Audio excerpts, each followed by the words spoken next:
take a charge, the line is drawn in the sand. Knuckles crack into 100 very different ways, but each and every one has got the same thing to say. Unite, morph!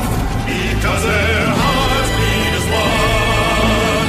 Unite, can! And put the bad guys on the run. Even if they're struggling to lead a double life, they will keep on juggling. They'll pay the final price. One more clash from bad guys who crash, calamities closing in. One more fray to finish the day before tomorrow can begin.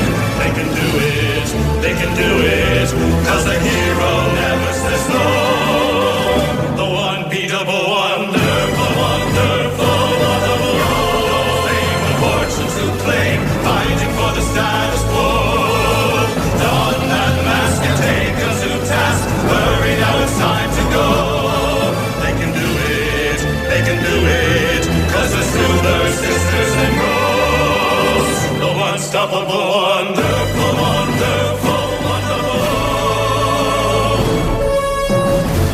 Hey everybody, welcome to the GameKraft GameKast on thegameraccess.com. I'm your host, Bronson Fiore, joined by Anthony Ta. Tori Laughlin. Hey, how you guys doing? Pretty good. So TGA is Brack. Opening this so well. We are back from our winter break.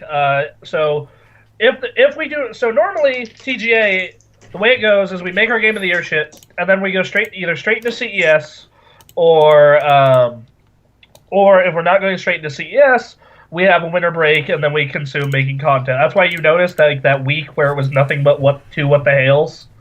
That's because Kyrie was the only one who didn't actually go on break for some reason.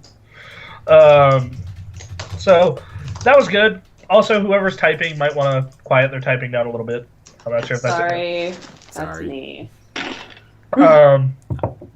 So we are going to start the GameKast how we have always started the GameKast. Anthony Ta. Yes. What have you been playing? Dragon Age Inquisition. Me too. It came in the mail yesterday. Perfect timing. Okay, that game won our Game of the Year. You and I, so far, I'm only 3 hours in, so I can't really speak that much. But you are quite further. 28 hours, yeah.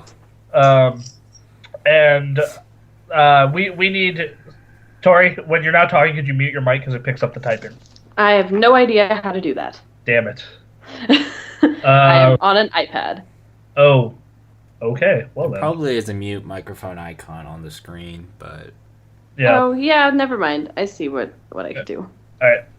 I'm sorry. I type recklessly and very fast, and that's okay. I have a machine gun keyboard. Yeah, no, we had to ban Anthony from playing certain games while podcasting. Well, I had to ban or really quiet down the typing, so my fingers had to go into silent mode.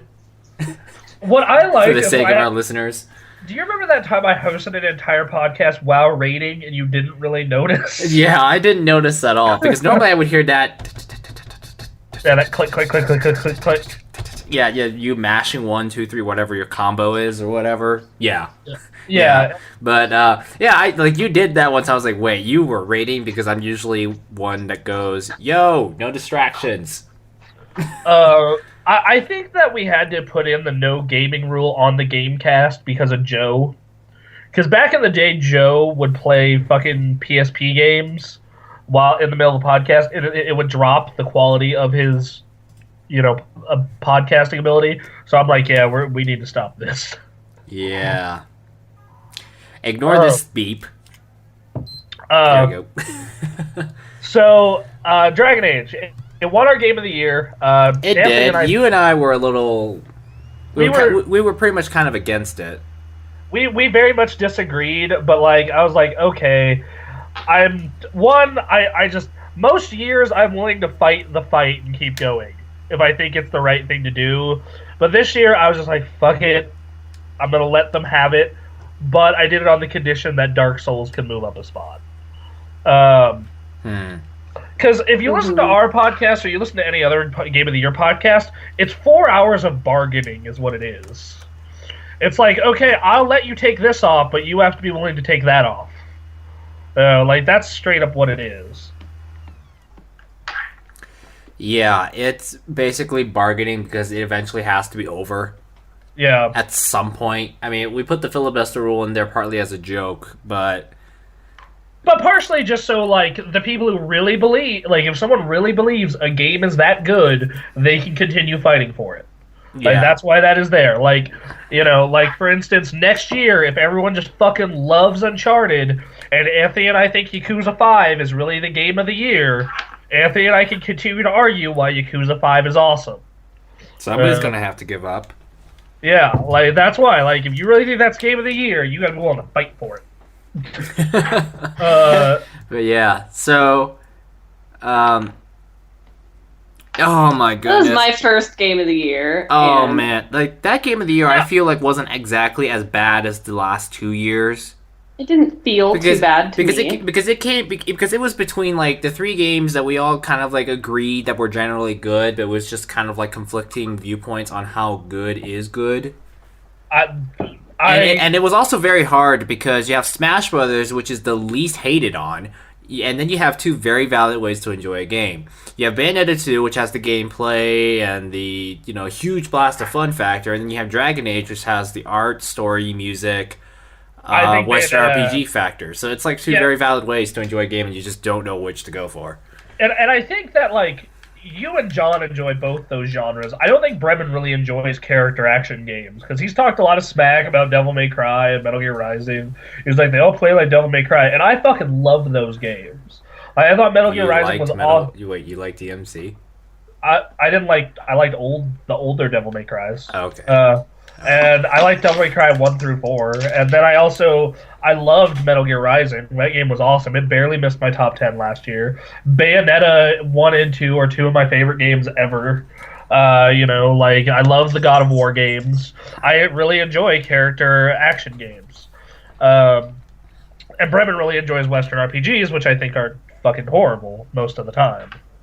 And then, everyone has different sensibilities. I don't know, Tori, this is your first time experiencing Game of the Year. What was your thought process on it? I thought that, like, I think, like, when we get all the lists developed, it works better if everybody's played the games. And that was one of the big issues, I think, in deciding.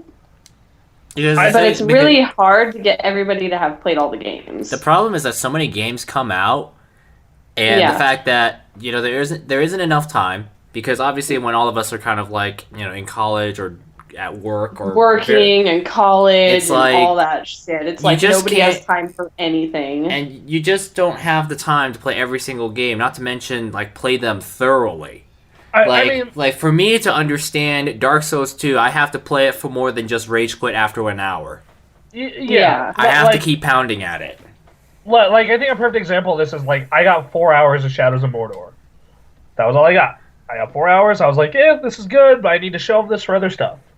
But John really loved that game, and, like, we had to compromise. Like, okay, I don't believe this should be here, but you say it's this good, so we're going to have to back behind that. That's the whole problem with top 10s, though, is it's so much opinion. I mean, like, part of that's also the personal top 10s. Like, and I've always said, your personal top 10 is where you put your favorites. The regular top 10 is what you believe are the best games of the year. That's exactly why, like, back in 2013, Saints Row 4 was my favorite game of the year. I didn't try to fight for it for game of the year. I knew it had problems. Its checkpoints sucked. It didn't look that great. And, But the point wasn't that it looked that great for you. It was your favorite game that year. Yeah. Right? Yeah. I got it to number 10. I was content with that because I didn't think it was the best game of the year. I thought The Last of Us was the best game that year. And, like, I think that's the one thing that we kind of need to remember because, like, I look at a game, I look at a game from my personal top 10 list this year in Warlords of Draenor. Like, Warlords of Draenor would never, ever, ever, ever make the top 10 list because no one's played it. But, like, I really like it. So no one's played it, and it's also kind of like you're trying to convince people, the MMO genre. Yeah, kind of thing. I mean, the one game I really wish I would have fought for more is actually Hearthstone. You think Like, so? I Really, went Hearthstone? I went back and played more Hearthstone, and I was like, dear Jesus, Well, why? Hearthstone is fun. I mean, I have Hearthstone. I like every time I play that game, it's I like it because I can play it for 20 minutes, or I can play it for like 3 hours. I find it to be unbelievably deep. I literally spent 2 hours just making decks and trying them out. Yeah. You And, can definitely get involved in it in a way that you can't with physical card games. I like the fact that you can, trade in extra cards for dust to make the cards you want. And it's free to play, but it's free to play in a good way. It's not dirty and shitty. Like you don't. It's not like you feel disgusting if you spend money on it, Yeah, like I wanted like to. you do with most mobile games. Like I play Hearthstone, and I'm like, I really like this game, and because you can earn coins to buy, you can earn enough coins every day to buy at least one pack a day. You know, If you play enough, definitely. yeah, and if you play the arena, you can earn tons if you're good. But if you want to pay, it's there. And like, I didn't feel shitty spending. Like, I think I spent like $35 on Hearthstone this year, and I felt great with that. I was like, this is a great game. I'm more than willing to put this money to get some extra packs to try out on my decks. Like that. I thought that like that game. It's deep. It's fun to play. It's really interesting. It's become one of the most competitive games out there. Like it is like the third most streamed game on Twitch every week. You know, Which is ridiculous when you think about how tiny that game is. yeah, like that game, you can play it on an iPad. It's like the number one reason I want to buy an iPad, right? Is to play. Yeah, I Hearthstone have on it on Go. my iPad. Yeah, like the number one reason I want to buy an iPad Like is that's the only reason I can play it is because it's on the iPad. and like that's another thing is like it runs on the iPad and it can run on the shittiest of computers. It could run on my computer, and my Yeah. computer can't run very much. Like, I recently got Don't Starve Together. I've been playing it with Stephanie and a couple of our other friends, and it's been really fun. I've enjoyed it. But my computer, man, cannot handle it. And it's still in the beta, so it has a lot of problems still. How do you like that game? Because I have the original Don't Starve on PS4, and I liked it, but I wasn't in love with it. I do not think that it's a game that's meant for consoles. I think that could partly be it. Because some games I do feel are better suited to consoles. Like back to Dragon Age, I've been playing it, and the entire time I'm like, this would be a far easier game to manage with a keyboard and mouse. Like it feels like I'm trying to control an entire MMO party at once with a controller. Yeah, see, there are definitely games You've that are better tried suited for pausing the whole computer. thing, right? Yeah, like that. I have tried pausing it, and that makes it significantly easier. But even then, just that combat system, it doesn't click with me. And most Western most Western RPG combat systems don't. Like the only ones that have are like Oblivion and Mass Effect. Well, Oblivion's a great game. Yeah, I love Oblivion. That game. Me too. I will say, like, I don't think you've heard this story. Oblivion, I feel is for me the video game equivalent to Stockholm Syndrome. And, Yeah. and here's why.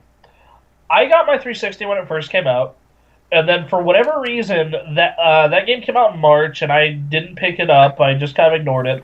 The summer happens, and nothing is coming out for the 360 or the PS2, or the PC. It's just a dead summer. It is one of the deadest summers in all of gaming. And everyone's like, you gotta try Oblivion, it's awesome. And I'm thinking, ugh, Western RPG, fuck off. But I gave it a chance, and I loved it. And I think the reason that I loved it is because I didn't have any other options. Because I was just like, well, I can play this, or I can play nothing. Well, I mean, I guess I'm gonna go wander around in the forest.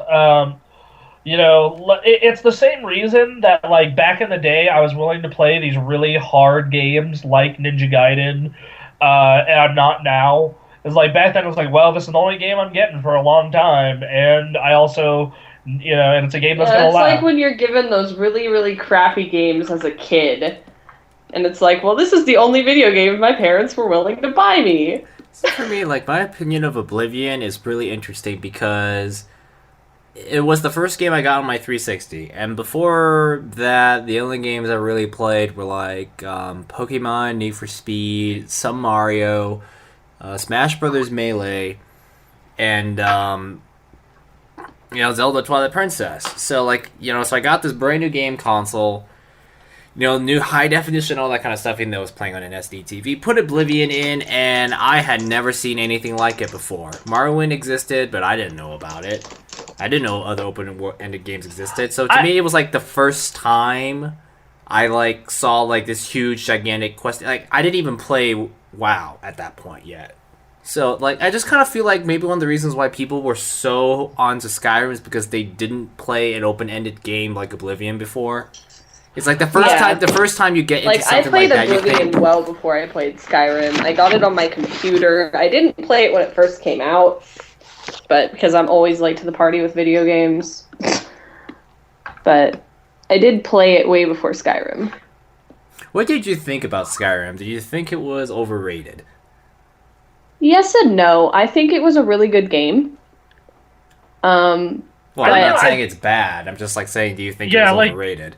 I think it was overrated, and I don't think it's bad because it got number 4, I believe, on the Game of the Year list when we did that year. It plays a lot better than Oblivion. That I really like. Well, and obviously that's just time and money, really. Time is money, friend. Time and money and development. It doesn't make it a better game than Oblivion. No one caught my Warcraft reference. Oh, I heard you and your freaking goblin-ish Everyone's ignoring your Warcraft reference. Time is money, friend. That's what the goblins say when you click on them. Oh god. Like Skyrim for me, like I didn't get the hype at the time, and I played it and I thought it was a good game. The reason that game got higher than the top 5 on our top 10 list that year was because of one staff member, who I'm pretty sure would have murdered every single one of us if it wasn't in the top 5 because it's our second favorite game of all time.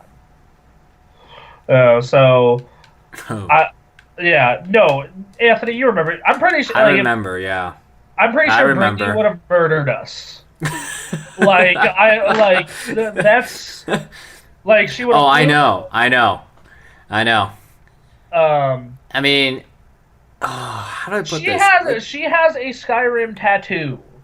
Well, lots of people have tattoos. Oh, I know. Of games they like. Oh, I know. But I'm just saying that's how much she liked that game. She has a Skyrim tattoo. So, I mean, that should tell you everything. Like, I felt that several games on that top 10 list were better than Skyrim. I thought Batman was better. I thought Catherine was definitely better. I thought Yakuza was better. Well, Catherine is a great game. Catherine's fucking fantastic. That's a beautiful game. Want to learn about alcoholic drinks? Play Catherine. Do you want to learn about, like, do you want to ruin your relationship? Play this with your significant other. Like, that game, you cannot play it with your significant other. Because if you answer the questions truthfully, like, they're going to question you. If you play it with them dishonestly, they're going to be like, really? There's no winning playing that game with a significant other when you get to the question part. Yeah. The way Mario Party destroys friendships, Catherine destroys relationships. Ooh. I'd love to try and play it with a significant other just for that prospect. You should play that. Man. You should play it with Eli. Does Eli have a PS3 or a 360? I think he has both. I have a 360. I mean, okay, you should. That game was really cheap over the holidays. Like that. Game, I have Catherine. It's one of the games I bought when I first started playing my 360. Yeah, you should definitely play that with him. That game, like, just do the question parts with Eli. I want to see how that goes. I would love to see how that goes. Just make Eli answer all the questions, make him really uncomfortable. Yeah, no, that game is great. I remember that. I will always remember that, like, Catherine was lower on that list because Anthony did not want Gears to go above Zelda. He didn't want Gears 3 to be ahead of Zelda or Skyward Sword, and I was like, okay, I think Zelda deserves to be in the top 5. I will let Catherine fucking fall if Yakuza can jump up a spot, and Skyward Sword can go into the top 5. And Skyward Sword ended up making a run of it and being number 3. And it could have won. It could have won because I thought Portal 2 was the best game that year, but Portal 2. Yeah, like the other, we got down to the fight where it was a 3-way fight between Skyward Sword, that was a good year for games. Uncharted 3, and Portal 2, and Portal 2 ended up winning. It's awesome. Portal 2 is. How are you doing today? 'Cause I'm a potato. Clap. Oh, GLaDOS. Clap. Oh, good. That still works. You killed your only friend. Yeah. Man, did you guys ever, watch the game theory about how the companion cube is a person inside? Like, did that just make that just, and it's true. Like, that, that has to be true from the way they talk about it. Every bit of evidence points to that being true, and you're like, oh, man, that's fucking horrifying. It's horrible. It's absolutely terrible to think about. A lot of stuff in Portal is horrible. I kind of really adore it, though. I do too. Like, GLaDOS is adorable. I'm playing the room with deadly neurotoxin. Are you dead from the deadly neurotoxin? Yeah, man, that game, super good. 2011 was a good year. I felt last year was the weakest year we've had in a while. Last year was a really weak year. Last year, the top 3, Smash, Bayonetta, and Dragon Age are all really great games. I think last year was just really weak because when you got to the PlayStation 4 exclusives list, I was surprised because you had Infamous, an add-on to Infamous, and a car game. That's it? Yep. For 365 days of that year. Yep. Or was it 366? I don't know. It was 365. Okay. But I looked at that and I'm like, this is all PlayStation had. I know this year would be better, but man, that was kind of depressing. Sony very much relied on the fact that they're the place to play multi-plats now. Unless you have a very capable PC, of course. And I think that, but last year as a whole, when I go and make my top 10 list, I end up with a list of 30 games. This year, I had 15 to lower down. And I look at this upcoming year, and it just looks this year looks insane. If everything that's supposed to come out this year comes out this year, and this is before the stuff that's been unveiled at E3, this year is going to be fucking crazy. What kind of stuff is coming out this year? I don't even know. Metal Gear Phantom Pain. Zelda. Mm-hmm. Star Fox. Mm-hmm. Halo 5. Persona 5. Yakuza 5. God, there's a lot of 5s coming out. Yeah. Uncharted 4. Bloodborne. The Order. Oh my god. The rest of Tales from the Borderlands. That Yoshi game, Yoshi's Woolly World. Kirby. The Witcher 3. Scalebound. More Pokemon. What's coming out for Pokemon this year? They put one out every year now. That's the thing. So it's either going to be Pokemon Z and something new, because they've been putting out Pokemon games every year, because it was Black and White, then it became Black 2 and White 2, then it was Pokemon X and Y, and then it was Alpha Sapphire and Omega Ruby. And this year is, we could see more, actually. I'm excited to see what they put out. Yeah. Be cool. Nice. Sorry, that's my phone. Okay. Sorry about that. Yeah, I don't know. This upcoming year looks really good. Back to the original topic of Dragon Age, though. Yeah, we could never start talking about the game for some reason. That's just this show. I mean, I know it's been a while, but it's totally fine. Well, yeah, this show is. I've always called this show the TGA garbage dump. I think it's better than a garbage dump. it's just this is where you just dump everything. This is where we talk about anime, sports, whatever. No, Whatever's interesting at the time, right? Yeah, pretty much. Like Nick likes to keep unscripted really focused.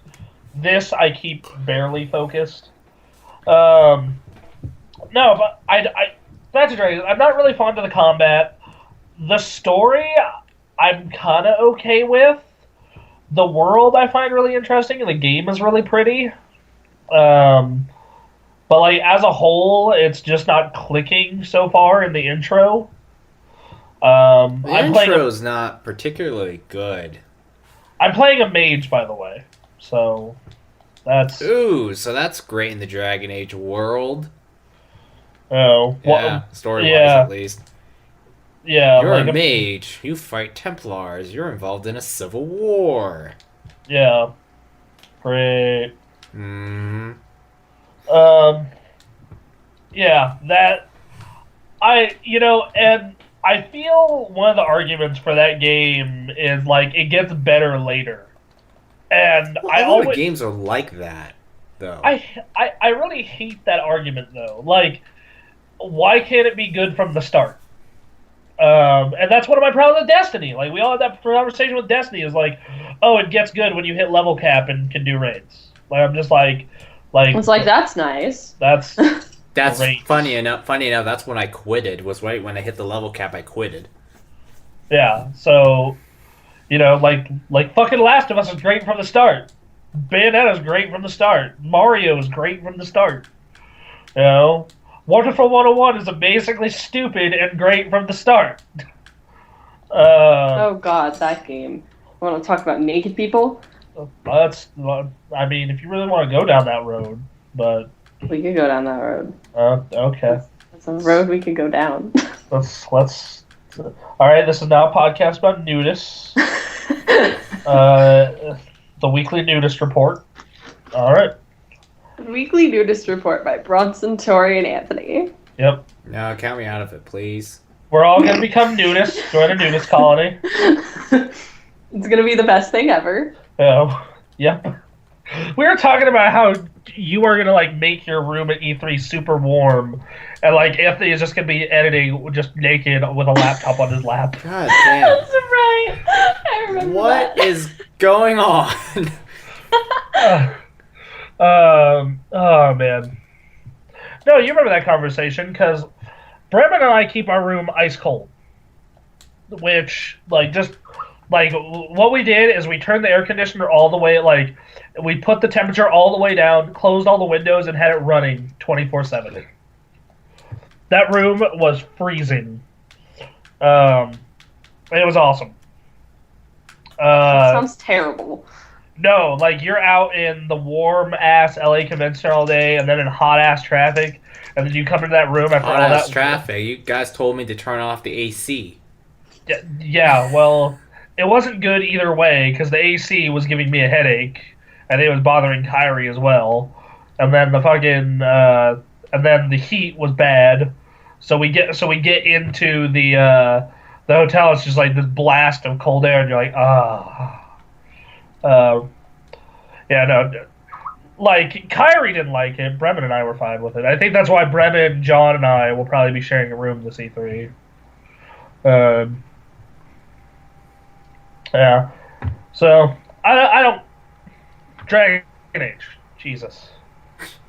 Is there anything really compelling you want to say about Dragon Age? Fucking A. Well, okay. Here's what I personally think about Dragon Age is, yeah, the start of it isn't particularly special. My main problem is that it has a lot of bravado. And what I mean by that is that literally right off from the beginning of the story, stuff blows up and you're imprisoned and all of a sudden you're the special person who can shut the rift. Somehow. Magically. They don't explain any of that shit from the start. It doesn't make much sense either because they were trusting of the prisoner alarmingly quick. You ever notice that? Yeah. Because normally it's yes, your most holy religion person just died. The only person that survived the blast, is unconscious on the floor. you put that person in under arrest, and this person has a weird mark on the hand that you're not really sure what it does, and all of a sudden you kind of go, yes, you want to make this right? All right, quick. Okay, great. Come with me. We're going to try and make it right now. Which was alarmingly fast. I mean, obviously, they probably took like 3 days to figure out, you know what, we probably need this person to help shut rifts and everything, but... It doesn't feel like that. It just kind of felt a little odd that you suddenly went from prisoner to hero in a matter of minutes, in a way. So, there was a lot of... And they also tried to make it really grand and make you feel important right from the start, which... Do prisoners really jump off like that immediately, ever? It just... So, there was a lot of bravado at the start. Which I felt was weird just because BioWare, the start of their games is usually really well done. Like, I mean, I'm not a huge fan of BioWare other than Mass Effect. Like, I fucking love Mass Effect. But other than Mass Effect, they've always been a developer where I'm like, it's like Mass Effect 1 had the perfect start. Like, story-wise. I'm not talking about Eden Prime, I'm talking about, like, story-wise. Yeah. It was like, probably one of the best ways I've ever seen a game start. Like... That was like one of the best ways I could ever see an entire new universe. Well, yeah, they open it up in a really interesting way. Like, they explain everything to you really well. Like, none of it ever seems, forced or like we're trying to hook you. Like, it just does. Yeah. So, like, Mass Effect 1 was basically, Shepard's on this little mission, and all of a sudden shit happens, and... Shepard had to go around this whole mess of trying to prove stuff, and then he becomes a Spectre, but just because he's a Spectre doesn't mean he's magical hero all of a sudden. He has to go out and do more stuff. Like, in Dragon Age 1, you just kind of had this humble origin for the most part, that, or you're a noble and everything goes to hell, basically. In Dragon Age 2, you basically build up your wealth, and in Dragon Age 3, I don't know, just kind of felt a little awkward. Honestly. But anyways, like, once you get past the bravado beginning and settle into the game for a while, I don't know. It's like, the story doesn't really quite get good until, like, maybe, doesn't, like, feel okay until, like, maybe about 5 or 10 hours in, something like that. Because where I am in the story now, it's actually good. And the dialogue's good, and the characters I like, and all that, and that's kind of nice. Gameplay wise, I play the game on casual right now. So, because for some reason I'm just too lazy right now to do all that micromanaging BS of having to pause the game, advance time, set command actions. I'm just kind of a bit of a lazy guy where I'm just gonna walk up to stuff and hit things. I think that's what I mean by, like, I've been playing on normal and I find it a little like a little too much. I'm trying to focus on too much at once. And, I mean, even with pausing it, it still feels like I am controlling an entire goddamn MMO party at once. I mean, it's how the PC version of Dragon Age 1 also played. It's like, you have to micromanage. That's how the game works. Or how it's supposed to. And I'm not really fond of that in games that aren't turn-based. So for me, that it ends up being this thing where just like, I don't like the minute-to-minute gameplay of this. And because the story, I feel, is going... Like, I know it's going to become good, but right now it's not super engaging, and I'm just like, yeah. I don't know. It's like, I'm not exploring this gameplay to its full potential, because the thing I've noticed is that I kind of play BioWare games more for their stories than for their actual gameplay. I mean, that's how I typically am too. Like, I mean, because like in Mass Effect, you're probably going to notice that I underutilize biotic and tech powers all the time in Mass Effect, because all I do is just like, I just want to shoot stuff and get forward in the story because I need to know what happens next in the story. Isn't that like that? That's just how I charge through BioWare games quite a lot. And obviously, when that gets muddled, the beginning of the game just doesn't feel. It feels a bit weird. So. Mm-hmm. Yeah. I'm sorry I haven't been commenting very much. I just haven't played Dragon Age yet. Oh, it's all good. What do I think about Dragon Age so far? 28 hours in, 29 hours in. For those wondering, I am doing the Winter Palace quest line. I think, as far as being a Western RPG and a BioWare game, it feels like a standard, safe, reliable, good game in the genre, but it doesn't blow your mind away. And coming from someone who doesn't like that genre, so like if you typically agree with my opinion on games and you're like, well, he doesn't like it, but I like Western RPGs, you'll probably be safe. Yeah. If you like Western RPGs and you like BioWare games, this is a good game. There's nothing glaringly wrong with it aside from the beginning of the game feeling kind of weird. It plays well. There's no bad glitches. The story's very well rounded. No glaring flaws, but at the same time, it doesn't have like the Bayonetta 2 wow factor. It doesn't have the Mass Effect 2, likability where, like in the case of Mass Effect 2, Mass Effect 2 was quite remarkable because you could not be a fan of like story games in general, but if you just show the Mass Effect 2, all of a sudden everyone's hooked on it. Well, yeah, like Mass Effect 2, like I said, I normally don't like Western RPGs, like even more actiony and ones. You sure didn't like Mass Effect 1. And I didn't like, and Mass Effect 1, part of the reason I didn't like Mass Effect 1 is I got it the same weekend I got Mario Galaxy, and that's just unfair. Yeah, that's bad. You can't judge it based on that. Well, yeah, I know. So which space game do you want? It's like, well, you know how that is. When you get two games at the same time, you only play one. It's like, well, which of these do I want to play? And and you're going to compare them in your mind for whatever, it's just natural. And man, comparing anything to Mario Galaxy is just super unfair. It's just like here's one of the greatest games ever made, ever. Now, what is, like... And now here's a game with probably one of the best stories ever. But the gameplay is questionable. Dude, the shotgun in that game was the most broken It was thing. Hilarious. Once you put all upgrades on it, that thing was unstoppable.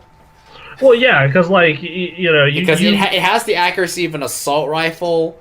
It never overheats, so you have effectively unlimited firing.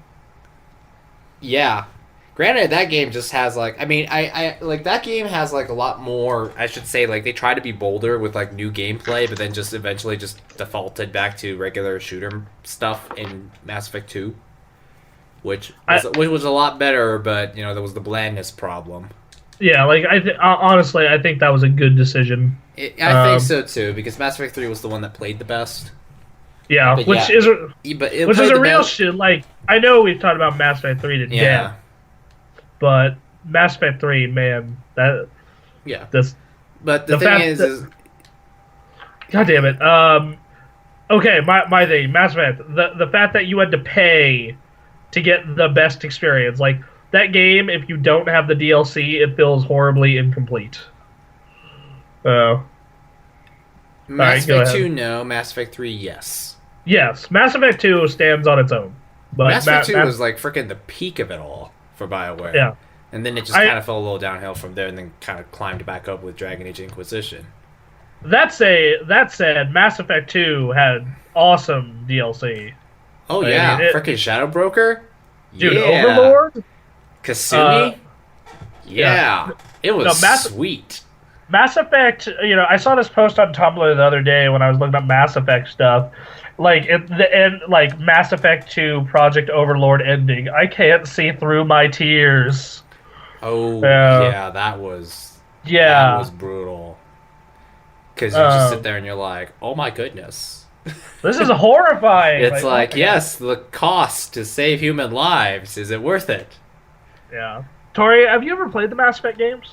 I've played 2 a little bit. You should definitely like they have the trilogy out, and I think it's super cheap. Like, it's like $20. Well, it should be. I mean, it's pretty old now. Here's the problem: is I don't think the trilogy comes with DLC. It comes with all the DLC in the second one. I'm not sure if it comes with the third, but yeah, I don't know. which sucks because the third is the one where if you want the best experience, you need the DLC. Well, granted, the requirements were free.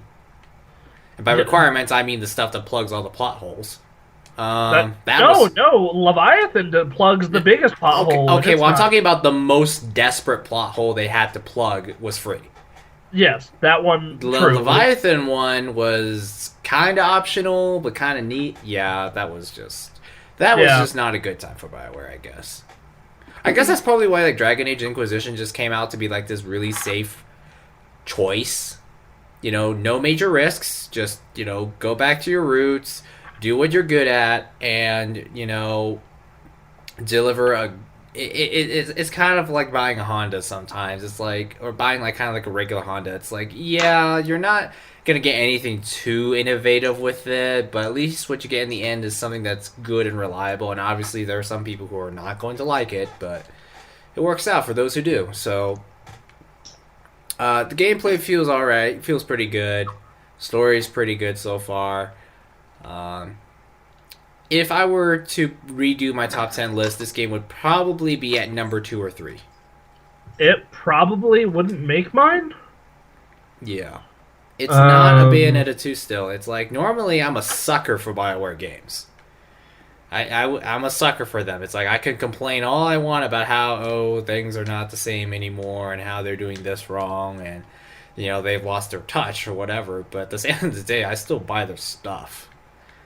And you know what? I kind of think this is good because it for sure feels like Dragon Age. It for sure feels like Dragon Age. It's not like with Dragon Age 2 where you're just kind of... You're holed up the equivalent of a room, except it's a city that's really depressing. And... What else am I going to say? You're not holed up in a city that's really depressing, and it's huge. Oh my goodness. You have so many square miles. Everywhere you look. The hinterlands are ridiculous. It takes forever to travel on them. So is the Western Approach, so is the Storm Coast, so is Crestwood. It's just like everything is so huge. And it's such a long game too, because freaking you look up how long it takes to 100% this game, you could be playing this for over 150 hours on a single playthrough. Wow. I also love that they I mean, it wasn't as good as Dragon Age Origins about, you know, your character's race affects what it is, but they definitely kind of brought that back, where people kind of responded to who your character was. Like, for example, I play a Dalish elf, so, you know, whenever I'm like, so, what can you tell me about the Dales? And the sergeant was, like, looking at my character, was like, aren't I supposed to ask you about the Dales? Because the Dalish elves kind of came from the Dales. So, that was nice. Nice touch there. Yeah. That was the kind of stuff I missed from Dragon Age Origins that was not really in 2, because in 2 you could only play human. Very pretty. Yes, it is a very good looking game. You just sit there and you just say, wow, how pretty is this game? Especially when you get your castle eventually. Oh my goodness, that thing just has to sit in the most beautiful place in the mountains. Because everywhere you look is a gigantic vista view for the most part. And you could see far. Like, this is one of those games where you think... Wow, if the PlayStation 4 didn't exist, or this game didn't come out on PC, this type of drawing distance and this type of view would not be possible. It's not like groundbreaking. I wouldn't say it's like Infamous jaw-dropping. Like, yeah, Infamous had some moments that was just like, dude, what? Yeah, but it's still really cool to look at. It makes great poster materials, how I would put it. And... I kind of hate to say this, but that's about the only super cool thing about the game, super cool, is that you can look at it all day. It's beautiful. I mean, there's always something to be said about games that do push technical boundaries. It's just it's never the games that, like, wow me that are like that, I guess. You see, as an artist, I have a different kind of appreciation for that kind of stuff. Like, that's when I'm looking at a game, it's a deciding factor when I'm buying it. I think, you know, like I said... But it's not necessarily because the game is better, per se. Usually it's because I want to study it. You know, for me, you know, like, in the case of Anthony, really, like, appreciates narrative. And in my case, I've always been gameplay is king. Like that is what I come to games for, and it's why, like, when I go, like, I talked about not defending Hearthstone enough earlier, that's why, because I playing Hearthstone, like, that game is one of the best playing games of the year, and yeah, it may be a card game, but it's, holy shit, it's so good, and that's one of the reasons why, like, I was so big on Bayonetta, because, like, the minute-to-minute gameplay in Bayonetta is the best character action game I have ever played. Better than God of War, better than the older Devil May Cries, better than the first Bayonetta or Metal Gear Rising. Like, it is so good. And like, you look at like every game on my top 10 list, with the exception of Transistor, was there due to gameplay. And you look at like, well, you look at the Telltale games, and you're like, well, those games don't have much gameplay. Yeah, but for a point-and-click adventure game, they're about as good as it gets. So, I don't know. Like, it's the same reason that, like, this year is going to be the year we do our Games of the Generation stuff, right? Oh, Because, yeah. like, I'm going to be being like, the best game of the last generation of consoles was Mario Galaxy 2. And everyone is... What? Yeah, and everyone's like, what? And everyone's like, what? What about this on the 360? What about this on the PS3? And I'm like, no. It's Mario Galaxy 2. That game is perfect in every single way. Literally only the way that game could be made better is if it was in HD. That is the only way you improve Mario Galaxy 2.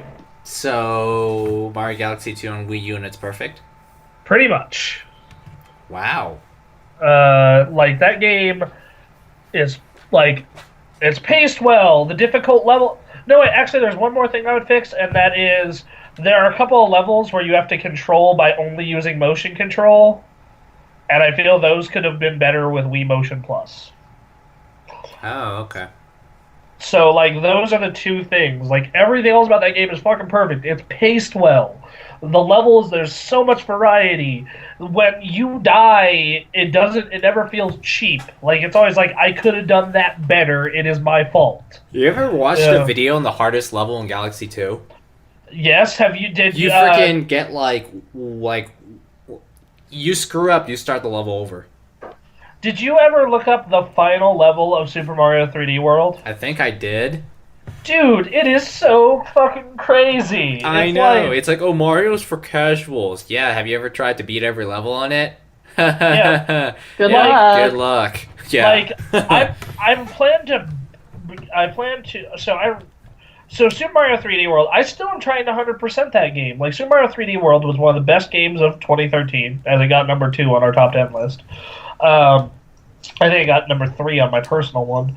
And that game, like, I've been trying to 100% it, and just those final, like, levels, like, from, like, World 6-1 onward, are made of the tears of Japanese children. Like, oh my god. Like, some of those levels just had me drop the Wii U gamepad and go, I'm fucking done. I'm so done with this shit. Fuck these green stars. Because, like, you want to get to that level, but you want to find all the green stars, because that's how you 100% it. And the stamp. And then you have to beat... So if you want to 100% that game, you have to beat all the levels, get each green star in each level, which there's 3 of them, get the stamp in each level, and then beat each level with each character. That's so much work. And there's 5 characters total. Oh my god, no thanks. I am like 50% of the way through. Like, the way I'm doing it is I'm doing all the green stars first, and then I'm gonna do the stamps, and then I'm gonna do beating it with each character. Because once you have all the collectibles, actually getting the end of each level, with the exception of some levels, isn't too hard. In fact, with some characters, like Princess Peach is probably the best character in that game to play as. Awesome. She's my favorite. Yeah, she floats. It saves a lot. And Rosalina is also pretty cool because she could just twirl around and knock things out without you having to jump on them. That's also pretty cool, pretty nice. Yeah, Luigi jumps higher and is slower. Toad runs super fast but doesn't jump as high, and then Mario is just kind of balanced. As you would expect from Mario, right? Yeah.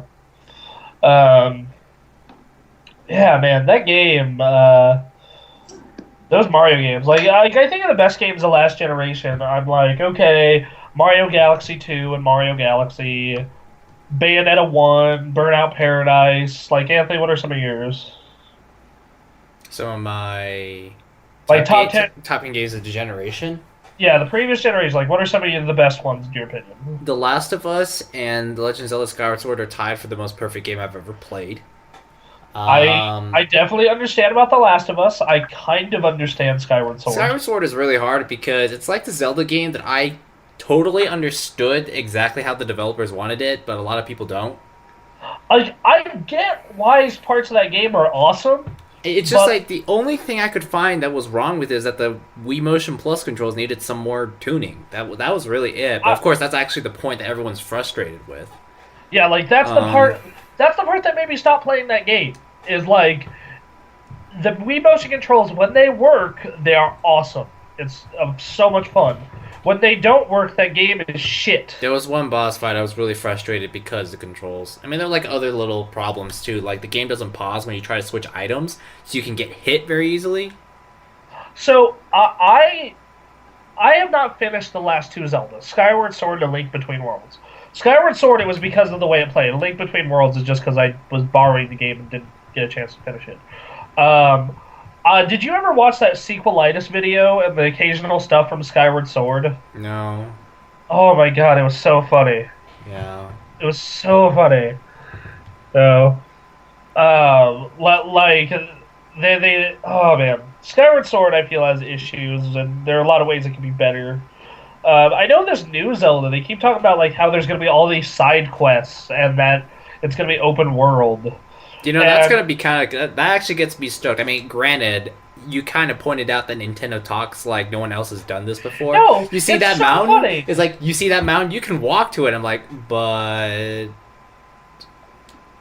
Hey, Nintendo, here's all these other games where you I can walk to that mountain. I'm like, but I walked to that kind of mountain in Oblivion. Yeah, like, I From really like 8 years ago. Yeah, no, I was talking, so we were talking with a guy from we did an interview with Double Fine for their game Hack and Slash. And I was talking with one of their developers. He was a really cool dude. I really hope to talk to them on this upcoming E3. And he's like, yeah, I saw that Nintendo Direct this morning. I love how Nintendo always acts like they're the first ones to do fucking anything. And it's like, it's probably for them. Like, for them, they're kind of like a little behind the loop or something. Yeah, it's like they're so fucking isolated, right? They've got their heads up their asses. But like, it's kind of good because, you know, when you have a Wii U, what do you have? It's a system that plays games. Maybe does a few streaming things, but that's it. It's a game system. See, which was kind of nice. That's like nice though, because all the other ones, Sony and Microsoft, obviously, like it's a constant love-hate relationship because they're in their own little world. You absolutely love them when they're actually doing cool things, but then you're just like, oh my goodness, what are they doing? Like freaking Wii Music. Time. They unveiled Wii Music as their big game for E308. Oh god, someone help us.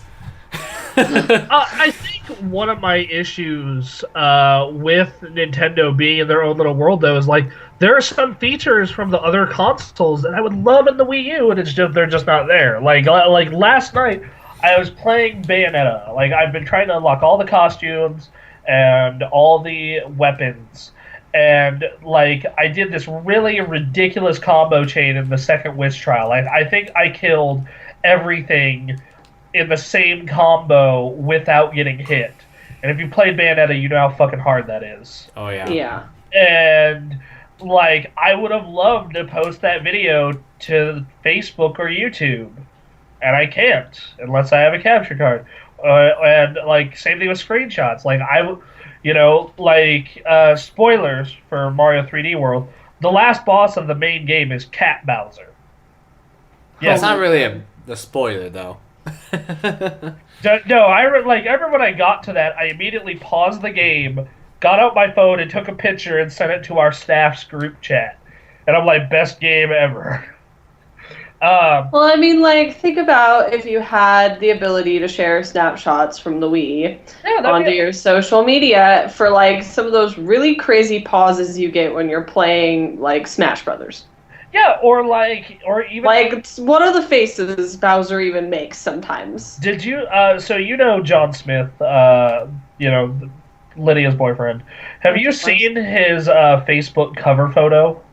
I don't think I have him on Facebook, actually. It's from Smash Brothers, and baby. Is it from New Year's? No, it's a screenshot from Smash Brothers, and it's like baby Bowser using his special, and it looks like he is licking Donkey Kong's butt.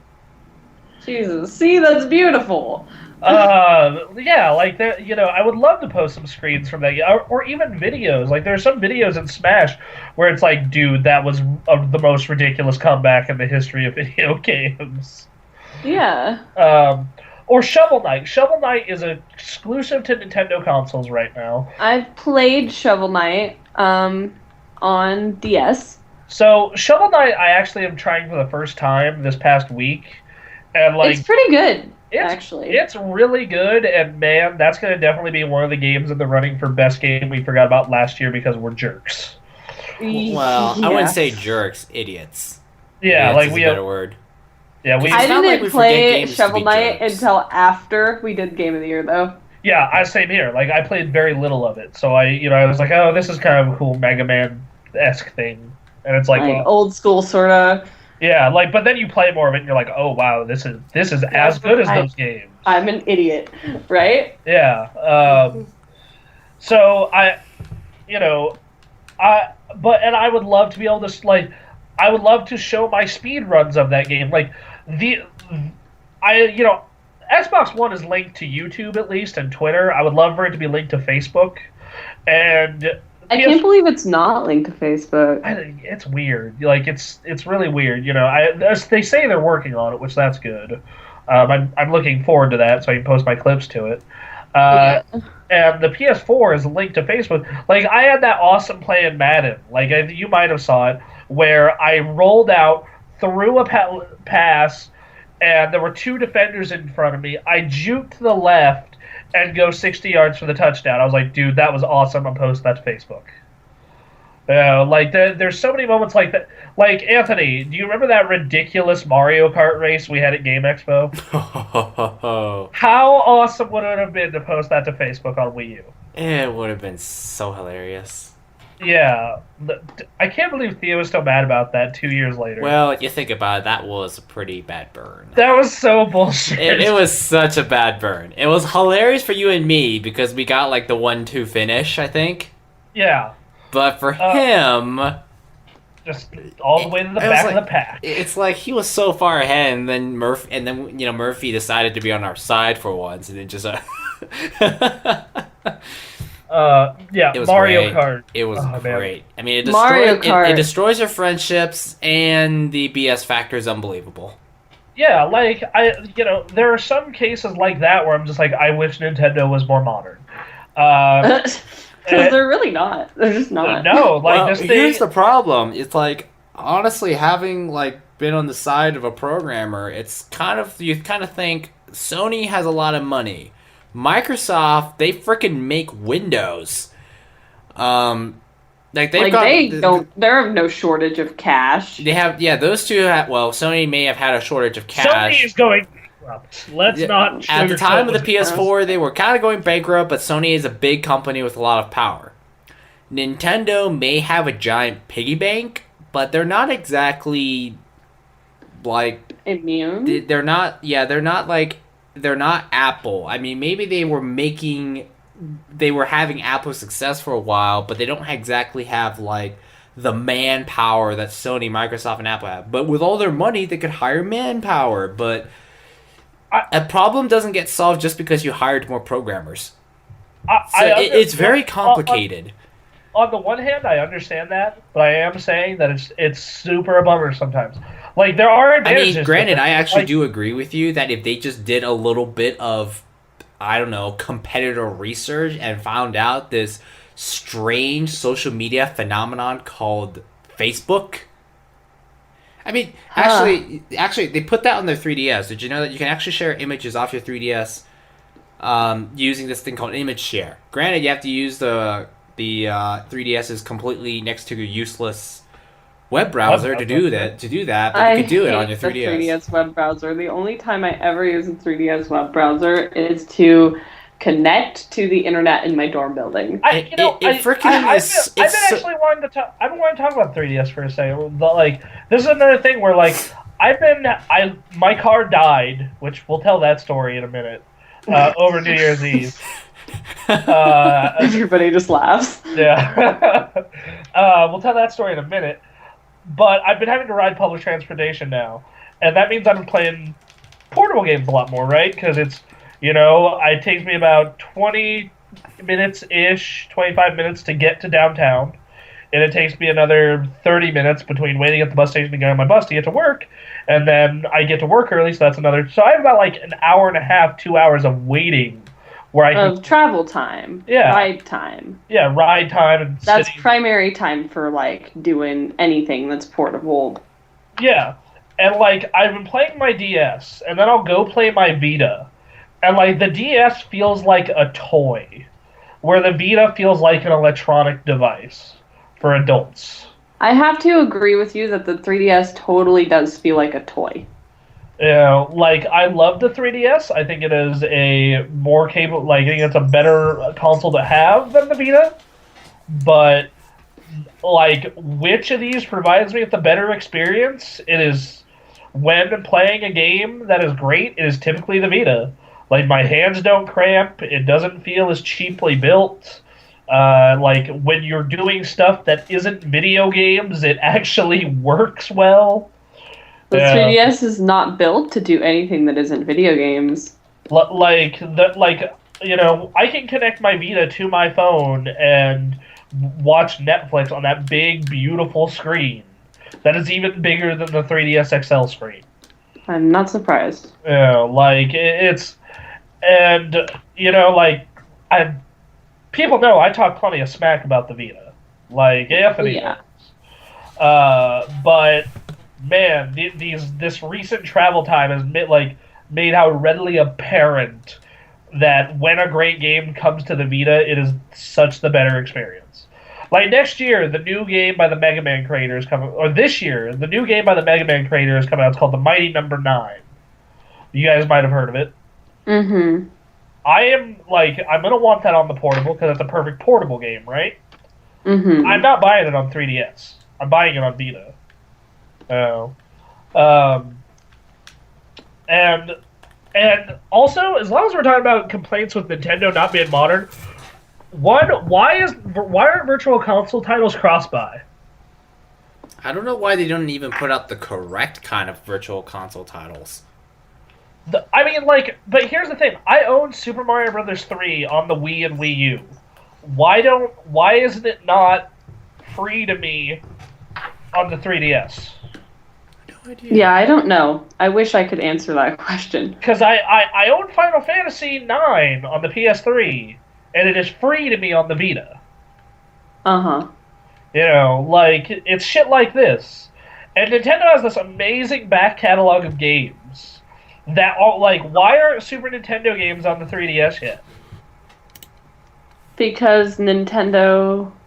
fuck if I know, man. Like, the 3DS is capable. I mean, fuck. The people ran SNES emulators on the goddamn PSP, which was weaker than the 3DS. Like, imagine Chrono Trigger on the 3DS. That would be beautiful. Mega Man X, Final Fantasy. That would be so much fun. I mean, all that's those the thing old is school that games. Nintendo has all these great games, but they just put out the most random ones for the Virtual Console that I'm just like... It's like, Nintendo, what are you doing? What logic was involved in this?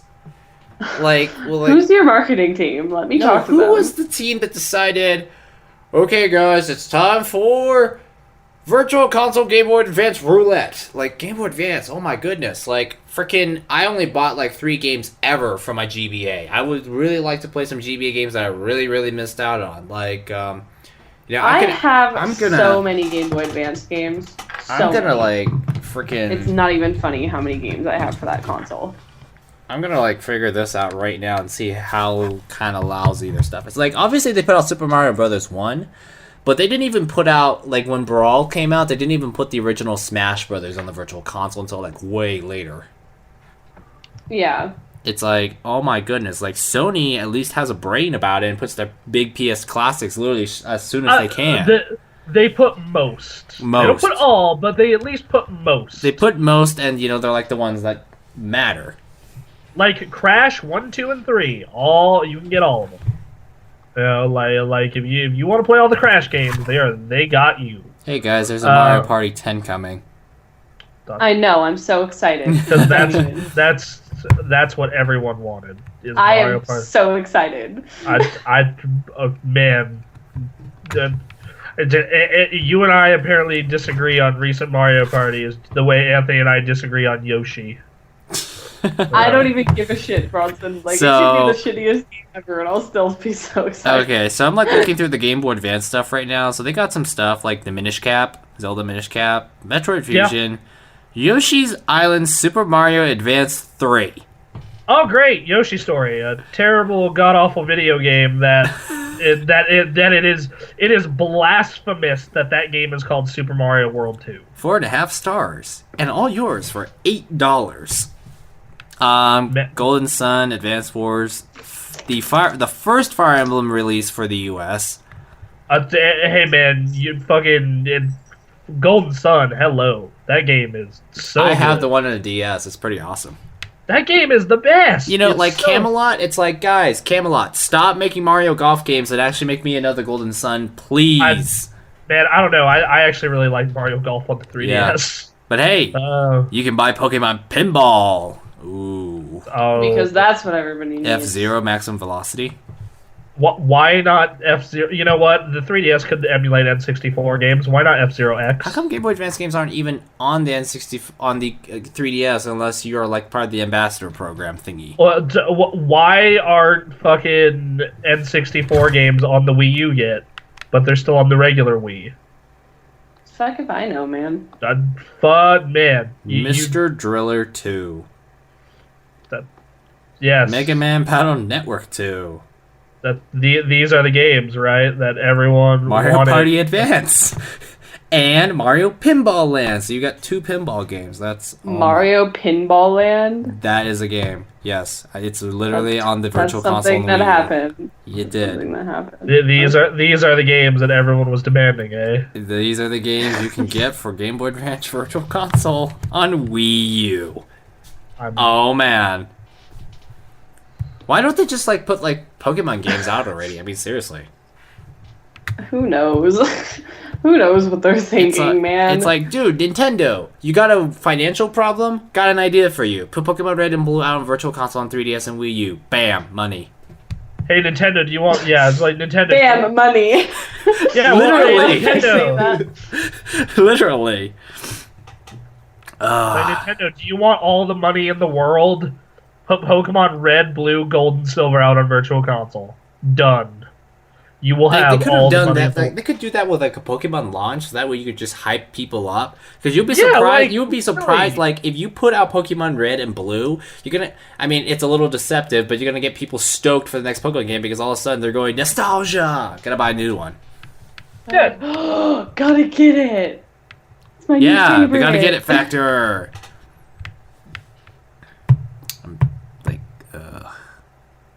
Let's see. Their Super Nintendo doesn't look too hopeless, I guess. Granted, it's like, man, what is their team doing that's taking them so long to do all of this? Punch out on NES. I mean, it can't be that hard to port these. I mean, dear God, ROM hackers have SNES games on the damn thing. Yeah, but ROM already. hackers, for the most part, worked with an x86 architecture. And ported it to 3DS. I mean, I don't know. It's like, I don't know what... Like, this is what I mean by manpower, is that part of us is like, yes, Nintendo could have been putting out Virtual Console games so easily and so quickly because you've got people who have figured out NES emulators and can play just about NES game on any computer nowadays. That's great, but like Nintendo to like get all their games to work 100% flawlessly on their Virtual Console, it's like... do they even have the manpower to do that? Because their team is probably pretty busy trying to make sure their operating system works somehow. I really don't know. I just know they don't really have the same manpower. Mega Man 4, 5, and 6. I mean, those are great games. I mean, all right on that. The original Ninja Gaiden, Wrecking Crew, Donkey Kong 3, Super Dodgeball, Ice Hockey. Oh boy. Yeah, the Virtual Console selection is pretty lame. It was like the coolest thing ever on the Wii. I actually remember that before the Virtual Console for the Wii, I looked up like prices for Legend of Zelda: Ocarina of Time. And at that point, the only way you could have gotten it was a used game store, buying it off eBay for like maybe $40 or $50, and if it was a Go cartridge, it would be like a lot more. Or through Wind Waker, some collector's edition thingy. That's the one I have. And actually. the moment Ocarina of Time came out on Virtual Console, I remember looking on eBay at some point in like 07 or 08, and $5.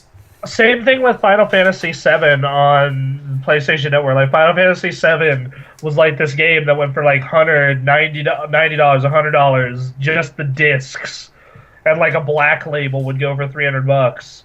And like now it's like $20. Yeah, because you could just buy it on PlayStation Classics. Yeah, hold on. I'm gonna do like, what are the newest Virtual Console games to go to the 3DS? Okay, Super Mario Brothers 3 and Super Mario Brothers. That makes sense. Kid Icarus, A Myth and Monsters. Okay. I think that makes sense because of the popularity of Kid Icarus Uprising. Pokemon trading card game. Punch Out featuring Mr. Dream. Okay, yeah, I'm down with that. Dude, I love Punch Out. You have no idea. Super Mario Brothers 2. Okay. Metroid, Mega Man 2, Mega Man. I think this is the best selling, not the number one. Yeah. Not the ones that are most recent. Yeah, Shantae. Yeah, like some of these though, man. I don't know, Mega Man 2, like that's a great game that I would love to play more of on the DS. How much is Shovel Knight on 3DS? Because I know it's just the same price as the know. Wii U, I guess. Let me check. Yeah, it's $15. It can't possibly be that expensive. No, Well- it's $15 on both. That is disappointing. Well, they'll be on sale. Yeah, I know. Because all Nintendo that does stuff- do price cuts. So, Yeah. yeah. Best game we forgot last year. Yeah, another one we forgot last year was 1001 Spikes. That was a great game. We forgot a lot of indie games last year that were really good. But that happens. That's why we have the award, right? Yep.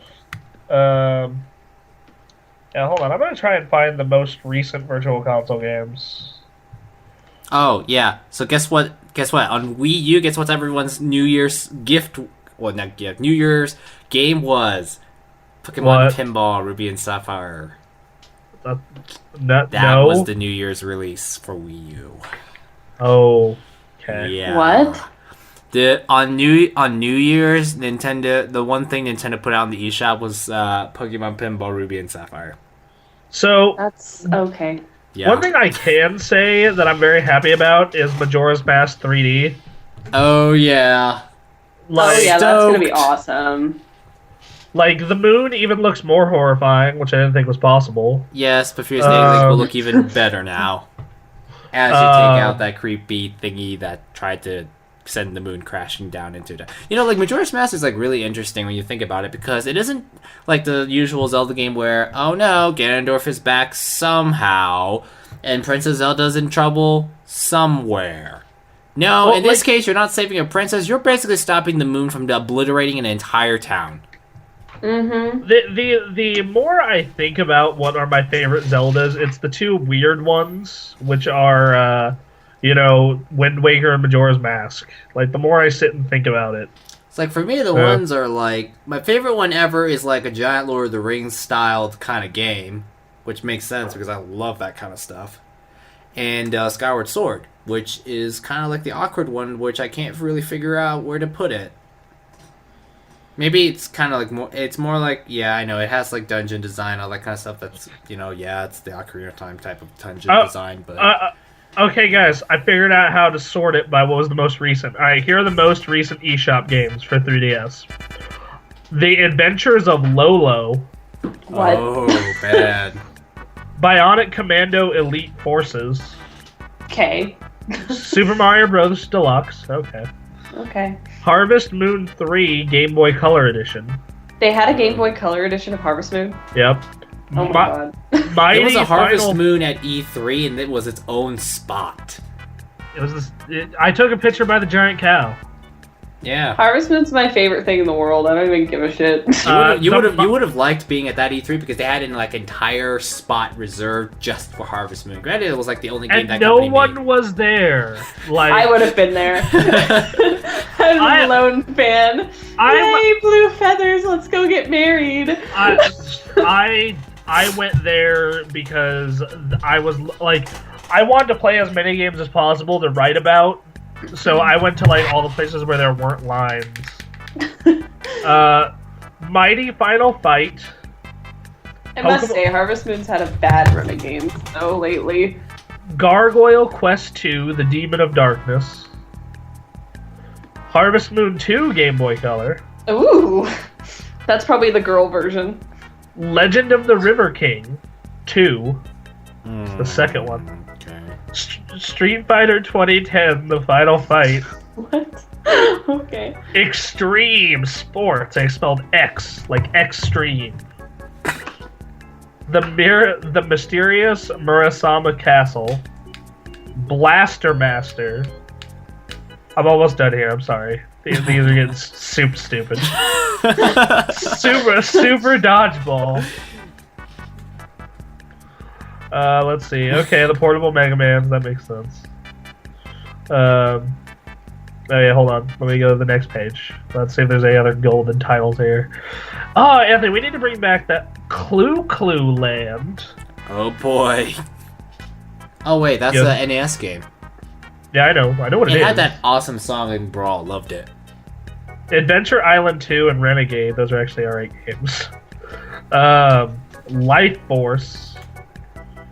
Okay, yeah, actually, some of these releases I'm getting into now are actually good, like River City Ransom and Ninja Gaiden 3. Oh man, Jesus, I really want to do that segment that, like, it's not going to be the same as when we used to do it for the Wii, but we used to do this segment where we'd read off all the new eShop titles and play the Wii Shop music behind it. I was thinking the same thing. That was... you know what? Why not? Let me see if I can find them. Give me a minute. Find what now? Find all the recent releases for... Alright, let's see. We want... Alright, apply... This is pretty easy because all you do is just check the news section. And it says what's new in eShop. So would you like me to start on New Year's or the 8th? Oh, wait, where is this? The news section on the eShop and the Wii U. Oh, wow. I have it pulled up right now. Oh, well, I was just looking on their website, but sure. Okay, so, for the week of January 8th, or something like that, we've got Maze. You gotta read the description, though. Like, what's the description? Okay. Maze. Some more details. People need to know about Maze these games. is a first-person puzzle adventure game. Embark on a journey of a young hero named Mazadon in search of all-knowing Oracle. Solve puzzles, collect coins, dodge enemies and traps, and escape mind-blowing labyrinths. Race to the finish with a friend in multiplayer mode. 2 people can complete by solving mazes, collecting their coins and sending their opponent's finish zone to different areas, all while both players are trying to get to their zone first. Go for the high score in arcade mode, a timed mode in which you race through stages trying to collect all the coins before time runs out. Wow, that was kind of boring to read. Yeah, so some of these were always really good, and some of them were kind of Yeah. So the next one we have is Chariot. Oh, this is actually a thing. Like, this is actually, like, something that's actually considered good. Chariot is a humorous, physics-based couch co-op platformer in which a brave princess and her fiancé carried a funeral wagon through ancient caves, fending off swarms of looters while amassing riches to bury the king's remains in a worthy gold-filled tomb. If only his majesty would keep quiet. The chariot's large wheels and large tethers allow the heroes to reach higher ground, swimming across chasms, and perform all sorts of impressive maneuvers. Extract riches from the very walls of the caves in multiple environments, and make your way to the exit by avoiding or beating back greedy looters as they attempt to steal your hard-earned loot. I managed to pull it up on Nintendo's website, and please, if they put the Wii Shop music over this, we're making this a segment again. If I remember. Yeah, we are. Granted, we're stealing this idea. We are, but they don't do it anymore. They haven't done it for years. Great. So with skill testing, coordination mechanics, and thrilling physics-based stunts required, Chariot will definitely please couch co-op enthusiasts as teamwork and cooperation unlock new possibilities. I can't even hate on that game. I played it on Xbox One. It's alright. Alright. Spy Chameleon. Don't let the comic look fool you. Being a good RGB agent requires a lot of talent. Spy Chameleon is an arcade puzzle game where the player must avoid being seen thanks to the chameleon's abilities to change colors and camouflage. Through 5 missions and 75 levels, the player will discover different enemies and abilities to complete these super secret missions, taking photos of a celebrity with her lover and stealing the secret formula of a successful soft drink are just 2 examples. Oh my god. Watch your enemies choose the best path and run to the next save point. The duration of each level can mean finishing a game in just minutes or spending hours trying to complete the mission and all the challenges, getting the best time among your friends, or completing all the achievements. Hold on. Game features. Change colors to camouflage yourself with the surroundings. Okay. Alright. Oh my god. Alright. Treasure knots. The famous treasure knots have been marooned on a perilous uncharted island in the middle of the Pacific Ocean, courtesy of you guys are gonna love this name. Bad Pirate Pete. What? Yep, courtesy of Bad Pirate Pete. Old Pirate Pete. Beautiful. His terms for escape are simple. Collect $1 million worth of treasure before he returns to the island and offer his payment for passage back to the mainland. Littered with fiendish foes, creepy crawlies, and treacherous traps. Exploring the many mysterious labyrinths found in the island is a challenge that only the most skilled and fearless treasure knots can handle. Even having the choice of equipping a sword, a gun, or bombs will only help so much. Enjoy playing Treasure Knots as a single-player adventure or team up with a friend for a cooperative multiplayer expedition. Many secrets are to be found on this rambunctious romp, bestowing you with bounties of treasure, extraordinary new abilities, and much more. Okay. Do we want to reach just one more? Yeah, we'll do 1 or 2 more. Okay. So my next one. I have found the appropriate stupid games to keep this a segment. Okay. All right. Next up is Wipeout 3. Leap, bounce, and fall. It's time to conquer the big balls. Welcome back to Wipeout, where things are wetter, wilder, and wackier than ever. Jump, dodge, and slide your way through wacky, wild, and obstacle courses. With all new controls, characters, and camera angles, Wipeout 3 takes thrills and spills to all new heights. Tackle the craziest courses ever, like Deck the Balls and Wild West. Run the Wipeout course like never before with all new third-person camera angles. Play in hot seat multiplayer with your family and friends. Compete in over-the-top Wipeout episodes and over 200 obstacles designed to test your agility, endurance, and abilities. Wipeout 3, everybody. Okay, I guess I'm done reading that. Yep. The rest is Virtual Console. We are gonna do this weekly if they give us the ammo for it. Yeah. This is spectacular. It's not as great as it used to be, because, man, if you remember the original Wii eShop... Oh, man. The Wii Shop channel, actually, yeah. Yeah, it wasn't even called eShop yet. That was fucking the era of shovelware. Oh, man. So we should get on to news. I know we talked news on Unscripted, but that's kind of a more clinical, less casual observation. First big piece of news is 4 of IGN's biggest contributors and editors have left to go form their own publication called Kinda Funny Games. If you're wondering which ones, Greg Miller, Colin Moriarty, Tim Geddes, and oh my god, I can't believe I'm blanking on the last name of the. Oh well, forgetting the last one. Sorry. All went to go. Have been running their own. Why don't you just look it up real fast? Okay, sure.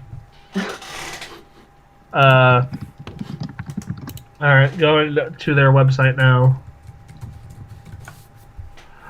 All right, let's see. Oh, Nick Scarpino.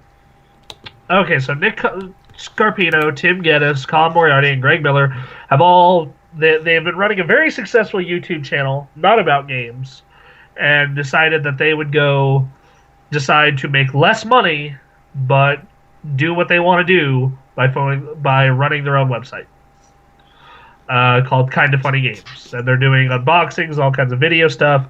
This is a big thing. I think this is a really big blow to IGN. Like Greg Miller was their biggest name, right? Mm-hmm. Yeah. Like far and away, and like that dude's off doing his own thing now. They're still going to be hosting their PlayStation podcast on there, but that's about it. Like everything else is just yeah. Thoughts? I don't think we will ever find out why they left, because obviously they said. Oh, they did. Yeah, they said they felt like they want to do their own thing and connect with their viewers and community more. So they decided to go make substantially less money, apparently, is from what they're saying, to go do their own thing.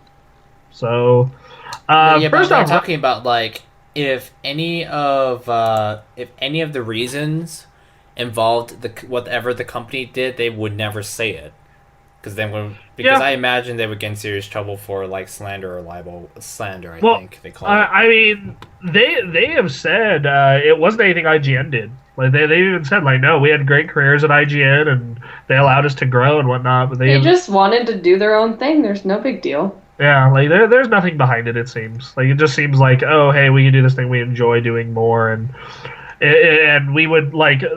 They would do what we do, funnily enough, where they would work their day job all day and then come home and work on this and being fucking exhausted. Because they're doing basically what we do, except they are getting paid. Between both Patreons, they are currently making $26,000 a month. Granted, you have to split that between 6 people, and then you factor in equipment costs. But still, you break that between 6 people, and then you divide it in half, because let's say half of that of each person goes to equipment. So each of them is roughly keeping about $2,166 of that to themselves, is just a rough estimate. Yeah. So, I don't know. I think this is bad for IGN. As for the Kinda Funny stuff, I've watched it. It's... What in the world is that? Sounds like a mouse? Yeah, I'm clicking. I'm sorry. I'll stop. I don't know. What is your opinion on this, Anthony? Because I sent you the news. And... Yeah, I certainly heard about it. It's a really big question mark, the way I look at it. Because anything can happen. And considering that IGN is like owned by... I think they're owned by a big media company. They are. All the big websites are. Like even Giant Bomb is owned by CBS, I think. CBS Interactive or whatever they called it. We're not owned by anyone but us. We're independent. Oh. Woohoo! Which is why talking about this news kind of feels a bit awkward, because it's like, yes, we're going to take this opportunity to rise further. But yeah, like whenever you have like your big name people leave, always like the big question obviously becomes, will the place will ever be the same? Is the place going to slowly die off? Is it going to, is it? There's a lot of question marks for its future. Like, but probably one of the things that IGN has as insurance, I imagine, is that because they're owned by a big company, and the fact that IGN is like the biggest gaming news site on the internet, means that they could easily find find new people. I mean, it won't be the same, but they can easily find qualified people because everyone wants to get in somehow. So there's that part. Is IGN gonna die? Nah. Nah. Those companies are. I think those companies are like too big and too smart for it to die. Like again, and IGN's the biggest thing there. But whenever you lose like a huge, like when you lose big personalities like that, yeah, it's gonna take a little while because your audience now has to adjust and various other things. So yeah, that's all I really can think of. All right. Well, I bothered to go on their kind of funny games channel here. They have a video of Mario Kart 8 multiplayer Mondays. They have a couple of podcasts about 2015. They have a video on Smash. They have a video on why they quit IGN, and they have Game of the Year predictions, a couple other Let's Plays. And they also have unboxings of their new workstations and laptops that they're using for all their editing and stuff, which they decided to apparently go with Origin PC. So interesting. I thought they would go for Macs, but I guess when you start a new website, you don't exactly have the most glamorous budget. Well, even though Origin PCs are pretty high end, fucking expensive. Yeah. Like they said, they hold on. I'll pull up the specs of the the tower. I know they built laptops because back when I was looking at their laptop range, yeah, their basic laptop costs at least $1,500 or $1,600, and that's the quote basic model. Okay, so this is their laptop. They went for the 15-inch Evo 15S laptop from Origin, 1080p display.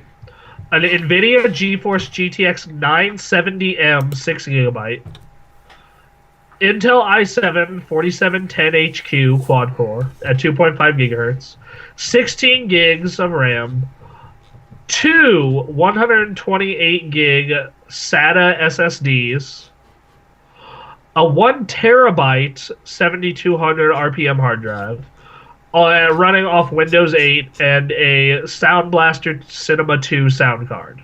Would you like custom paint on it? Because they will do it for you. They will. That laptop, I priced it out as well. It's roughly a $2,200 laptop, and they ordered 4 of them. Oh. So, on the other, I think they were also partially sponsored by Origin for this as well, because they mentioned that, so that probably made this a little bit less costly, I would hope. But there's still 4 of them, and they're probably still at least $2,000 each. Yeah, so I would imagine that with an Origin sponsorship, they probably were around, let's just be generous and say $1,800 a piece. Like, that's still really expensive. Yeah. And, alright, so they did an Origin desktop as well that they unboxed, and, man, seeing that thing made me really consider an Origin desktop. Because, dude, crazy. Alright, so it has liquid cooling, Origin Frostbite. That's a custom thing. An i7 4770K running at 4.8 gigahertz. An 850 watt EVGA Supernova power supply. A single NVIDIA GTX 980 running at 4 gigs. 16 gigs of 1800 megahertz RAM. A 240 gig SSD. A 1 terabyte regular hard drive, all running off Windows 8 with a Blu-ray player, and a 40-in-1 media reader. Oh, and an Aver media capture card to capture video. Wow, okay. That is a beefy as shit Isn't PC. Origin that company that can ship your computer in a wooden crate box? They ship desktops in a wooden crate no matter what. Okay, wow. Yeah. So, wow, okay, I mean... Yeah, so...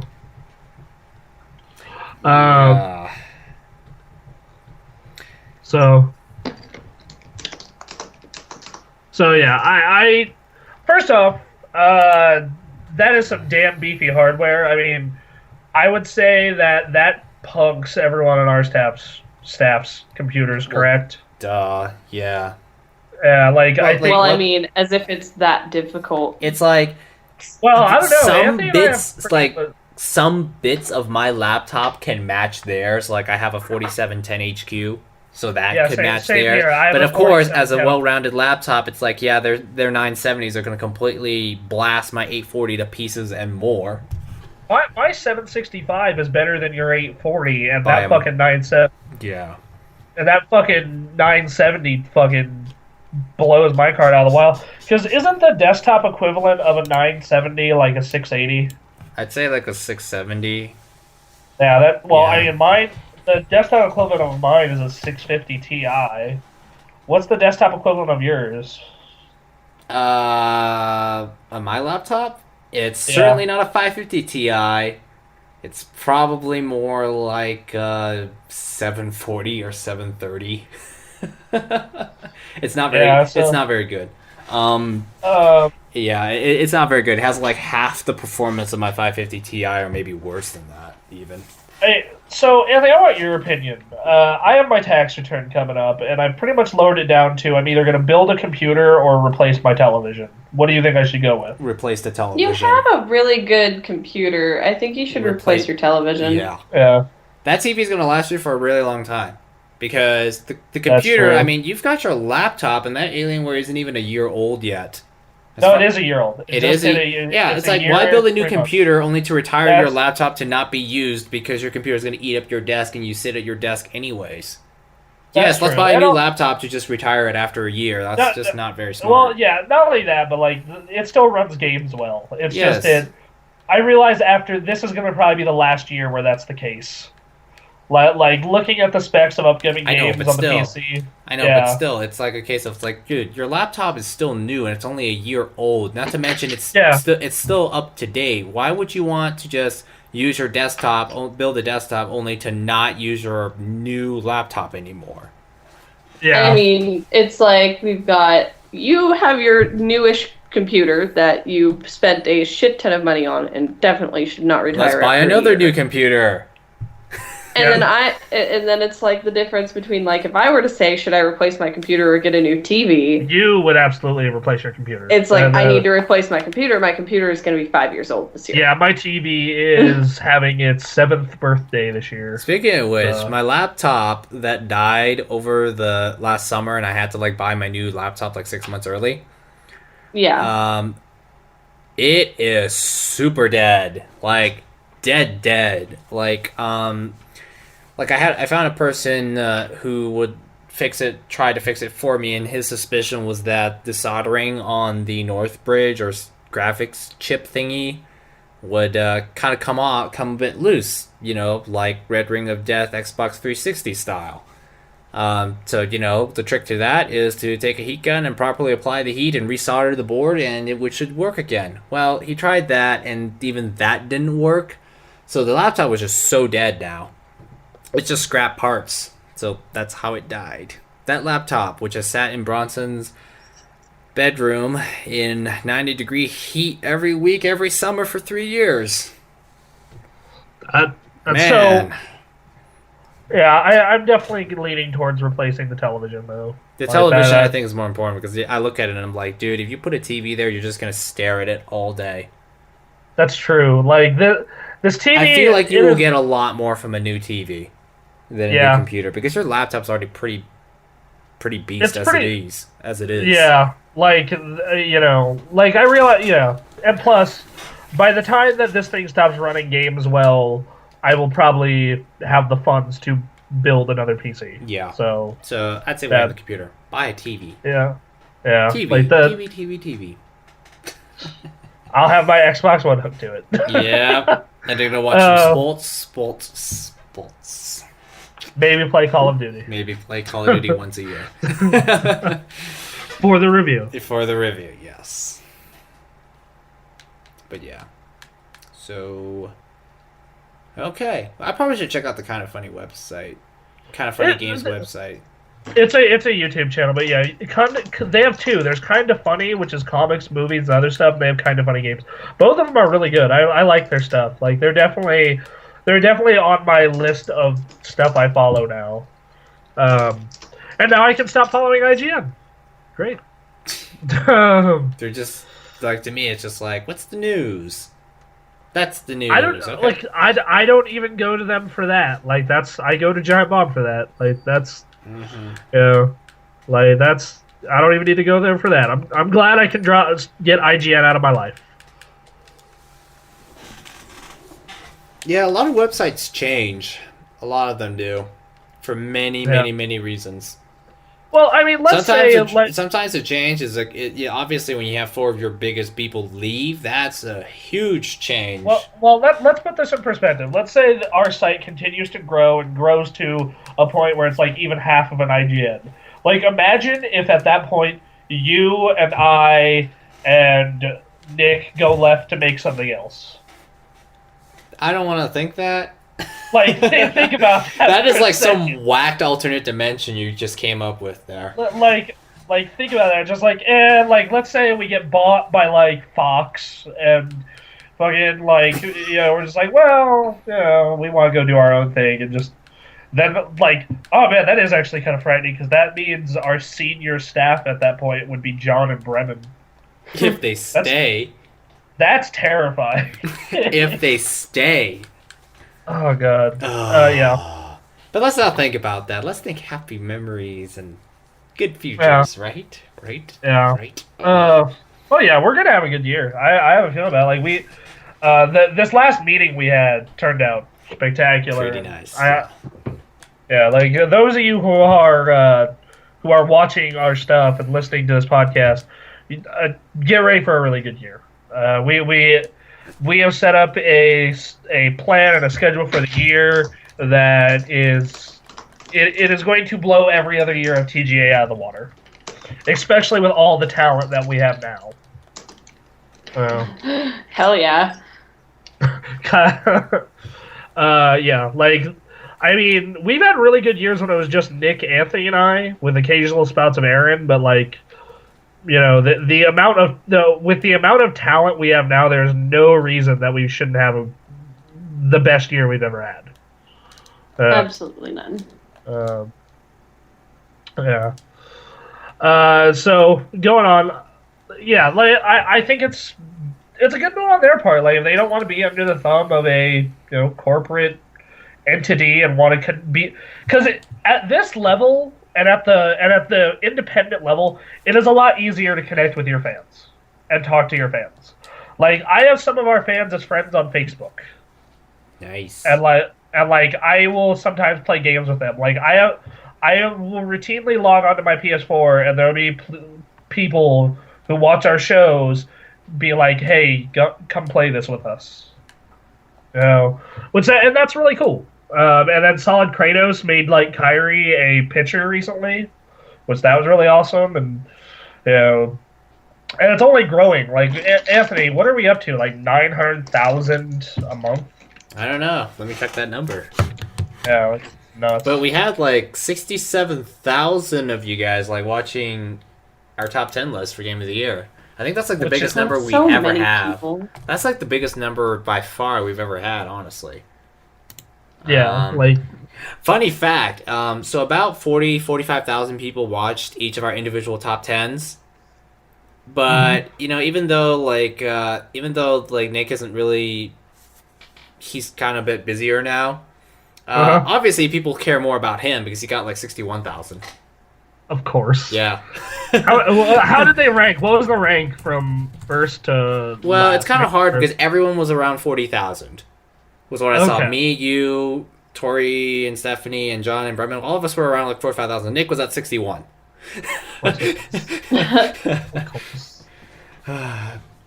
So you want? He needs to bring his show back. So it's hard. It's hard for him to do the show because with Nick's Gaming View, it's literally like a daily news show. But the problem with daily news is that it has to be edited and it has to be filmed and finished on the same day. Which is really hard when you don't have much time.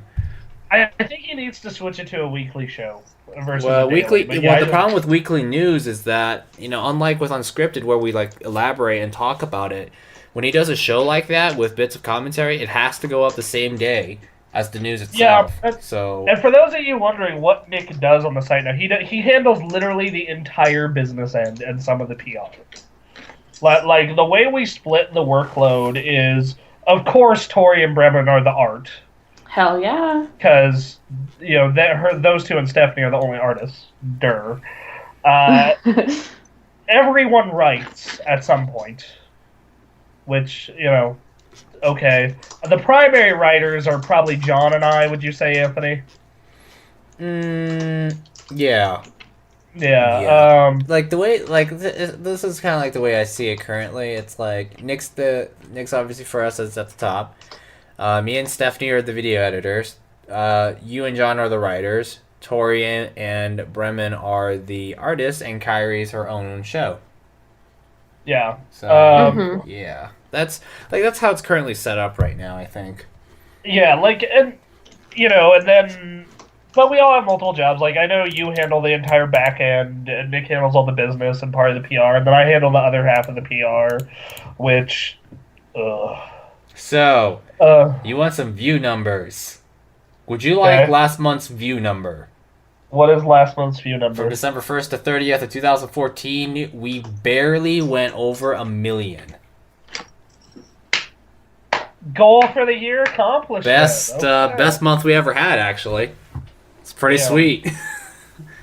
Wow.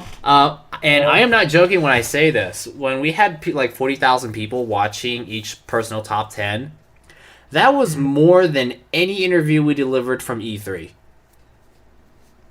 As far as I could tell. So, yeah. There you go. Numbers. No, we're growing at an incredibly fast rate, and we thank you for that, person listening. Thank you. Mm-hmm. Yes, thank you guys. Share us with all your friends so more people can listen and watch. Yay. Anyway, there hasn't been much news beyond that besides the Witcher 3 system specs. Oh, God. We might as well talk about it here because when we get around to the raid, we got a lot of backlog of stuff. Okay, so apparently you need Skynet to run this game. Just holy Jesus.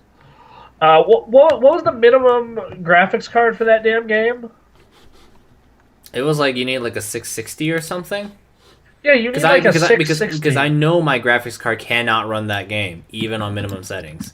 Yeah, same thing with mine. You need like a GTX 660. Mine is a 550 Ti. So, and then mine's a 650 Ti, so no way. Well, yours could barely if you kind of turn down the resolution and all that. Yeah, if I crank it down to 720p, it'd probably run. Okay, so you need an i5 2500K, a 660, and 6 gigs of RAM to run it on the minimum. To run it on the recommended, an i7 3770, an NVIDIA GTX 770, and 8 gigs of RAM. RAM's easy. Yeah. The video card is maybe because the 770 isn't that old, isn't too new. I mean, it's not that old, but it's not too new either. The 3770 is a concern because whenever people ask about building gaming computers, I tell them, yeah, an i5 will do fine for the most part because i7s are overkill. Until The Witcher came along. I think part of this is the fact that we're finally we're done with the transitional period, right? Like last year was that weird transition year where you get like games on the old systems and games on the new systems, versus like this year it's like Metal Gear is only on the new stuff, Batman is only on the new stuff, Witcher is only on the new stuff, Uncharted only on the new stuff. Like this, like. Fucking throw your 360 in the garbage, save your PS3 for Yakuza. We're on to the new shit. And that's part of the why of this just massive spec jump. like this spec jump, like here's the thing I'm kind of concerned about. Obviously, they have to make this game run on a PS4 or an Xbox One. Yeah. Which I don't. I mean, they probably have about GTX 660 graphics capability. I don't know. Like, well, I don't own a 660, so I don't know for sure. But it's I think part of it's just because on those consoles they're only developing for like one set, so they can. I know, but the thing is that like I said in the past, when someone said I wanted to build a gaming PC and save a little bit of money, then when someone tells me that, first thing I usually think of is get an i5, don't get an i7, because an i7 for the most part is really overkill. Because an i5, like when my computer ran an i5 a long time ago before I gave it the upgrade, freaking did everything I ever wanted to except edit videos faster. So the whole thing about it, the reason that I put an i7 in my machine was because I knew at one point either you or I would need to video edit on it. I was ready. Yes, I was like I said, if you have like really intense computational stuff, which is obviously video edits or intense like math or prime number stuff or whatever, yeah, you need an i7 for that kind of stuff. I mean, so also for future-proof reasons too. But of course, if you're going to go get an i7 for future-proof reasons, you better kind of expect that you're going to be using your computer for more than 5 years before that extra performance is needed for also, basic tasks. If you're building a computer around future-proofing, you're probably ready for a higher budget anyway. Much higher budget. Like, if I was building a PC right now, I would put an i7 in it. I'd put a 970 in it, because right now a 970 is the best price to performance you're going to get. Until maybe the 760 comes out. Or 960, maybe. But yeah. Yeah. I would put 16 gigs of RAM running at 1800 megahertz. And I'd put an SSD. I'd put like a really small SSD, like 100 gigs, and then like a 2 terabyte drive. Like that, and then I would get a copy of Windows 7. Supported until 2020, so you still got 5 years. Which by then Microsoft's supporting the operating system until 2020. I'm happy about security updates and all that. It's like Windows XP because 7's that good, which is great. They better keep continuing supporting Windows 7. It's the best one. Yeah, well, by then hopefully Windows 10 is better, because Microsoft tends to have this pattern. I noticed that they make a great operating system and then a really meh one.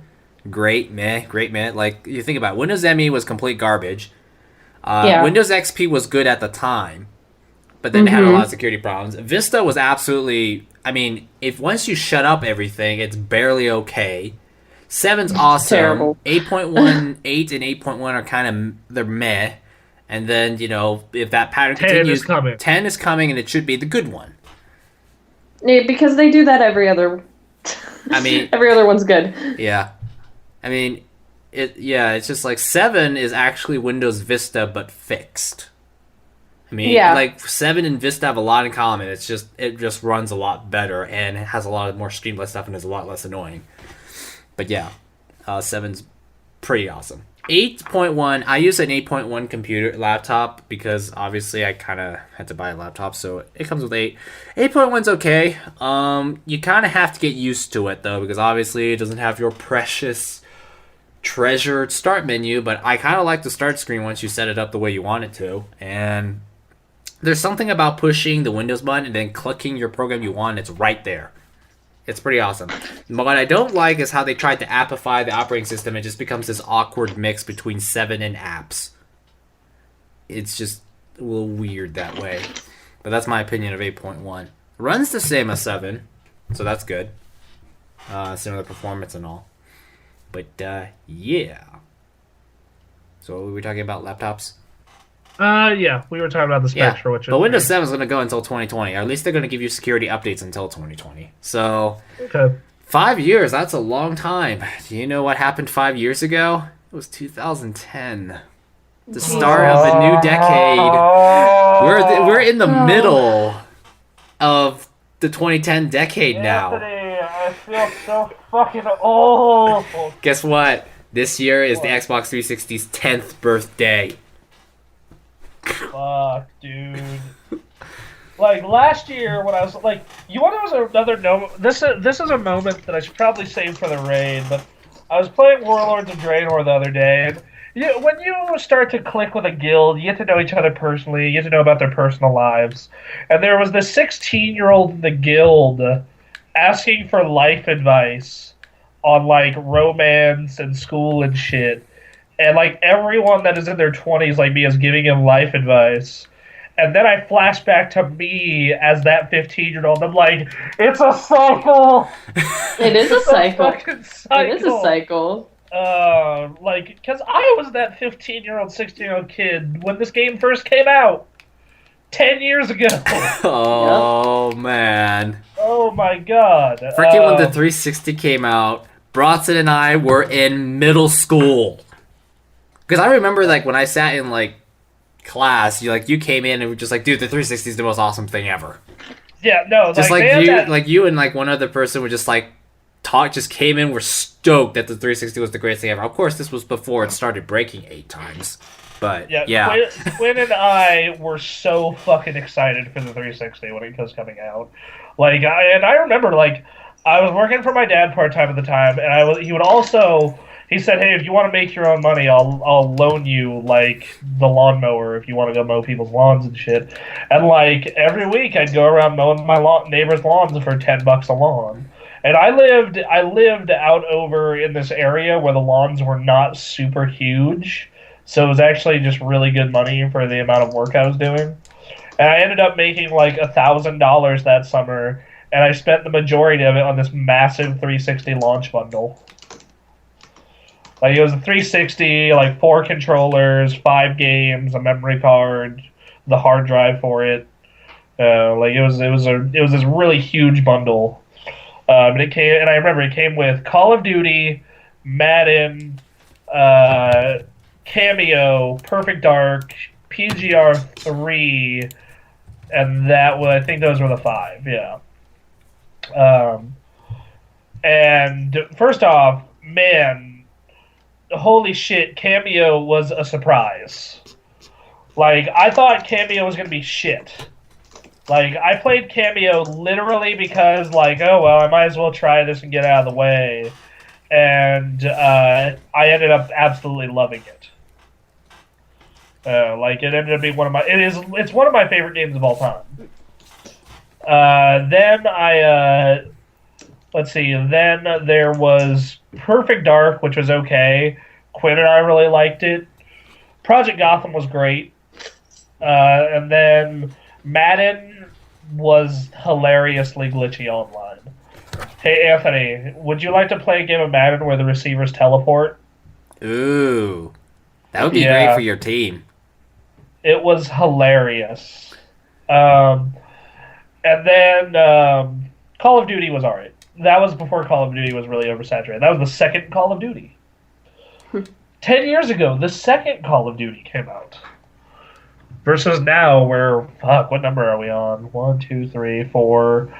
World at War, Modern Warfare 2, Modern Warfare 3, Black Ops 2. Ghosts. Advanced Warfare. We have had 11 Call of Duties. Jesus Christ. That is so much Call of Duty. That game needs to be put up in pasture. Every year is a new Call of Duty. They have like 2 studios doing like Sledgehammer Games does nothing but Call of Duty games. Well, we have had. They don't have to do anything else. We have had 11 Call of Duties since 2005. Jesus. Or, yeah. So, 10 Call of Duty since 2005. Every year since 2005, we had a Call of Duty game. Yeah, like, I remember a lot of really cool features about the 360 early on. Like, this was a feature that I really, like, so, the original Xbox had custom soundtracks in some games, if you copied your CDs to the hard drive. Oh, yeah, I remember that. That was cool, first time. But the Xbox 360 had that for every game. And Quinn and I thought it was the coolest feature to be able to plug in my Creative Zen Nano to the 360. God, do you know how cheesy it was when I plugged in like a bunch of cheesy Hollywood trailer music to Martin Septim making his whole speech thing or whatever. Yeah. Yeah. What was that? But like I loved having just like we were playing Perfect Dark and like listening to Disturbed and Evanescence and Linkin Park because we were 15 and that was what you listened to when you're 15. That's what you listened to in middle school for me. You remember Quinn. Well, I was 15 in 8th grade, but yeah, Quinn was 14. So, we were 14 and 15 and listening to all this shit in 8th grade in the freshman year of high school. Ooh.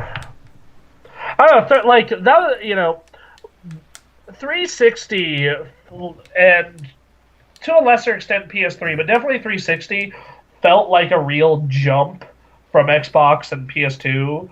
And this current generation of games, it feels like a jump, but not so much on the features end of things. Mm-hmm. More so on like the games that really show off graphics, Killzone, Infamous, games that are specifically made for these platforms really show it off, but you don't really get the full perspective on it from the features end of things. Like there hasn't been that custom soundtrack moment with these consoles yet. I don't think many people actually cared about the custom soundtracks. No, but there hasn't been a lot of moments. Like I remember. I mean, in this case, it's like the big stuff is, as far as I can tell, that really stuck is social media. Yeah, that was the biggest one. Because it kind of had to exist, actually. One that I thought was a really big deal on the 360 was cross-game chat. Ooh, yeah, that's a big one. It was a private chat before. Yeah, it used to be only 1-on-1, and then they expanded it to 8, which was perfect. Still amount. Pretty cool because you could talk to your friend. Like I would talk to my friend Kenneth, who's playing Gears, and I would be playing Oblivion, and we'd just sit there and talk as we played totally 2 different games. I didn't have to get my phone out. Use my phone to call. Yeah, Okay, I didn't have a cell phone. I mean, in my house phone. I didn't have a cell phone at the time. I think it's really cool that... Trying to imagine a time period before cell phones, though. I mean, back then, you probably had a cell phone, but it was, what probably happened was that your parents had one. Both your parents had one, but you and your siblings didn't. At least, I did not get my first cell phone until college. I got my first cell phone when I was 12. And my first cell phone was a text phone. That was smartphones were, they were slow. They were about to storm in, but they almost were. I didn't get my first smartphone until my freshman year of college. I was 16. I got my first smartphone. So I remember I got my first cell phone. I got my first smartphone when I was 12. I got my first good smartphone when I was almost 17, and I got my first smartphone in 2010. Okay, so I got my first phone when I was 12. I didn't get texting until I was 14. I didn't get a smartphone until I was 17, and I didn't get a good smartphone until I was 18. Okay, so I got I was lucky because I got a good smartphone with my first phone. I've had nothing but iPhones for smartphones. I had a stupid Android first, and it was the crappiest shit ever. For me, it really depends. My first smartphone, I've only had 2 ever because of 2-year contracts and all that. I've had 3. I went from 3GS to 4S to 5S. So anyway, go ahead.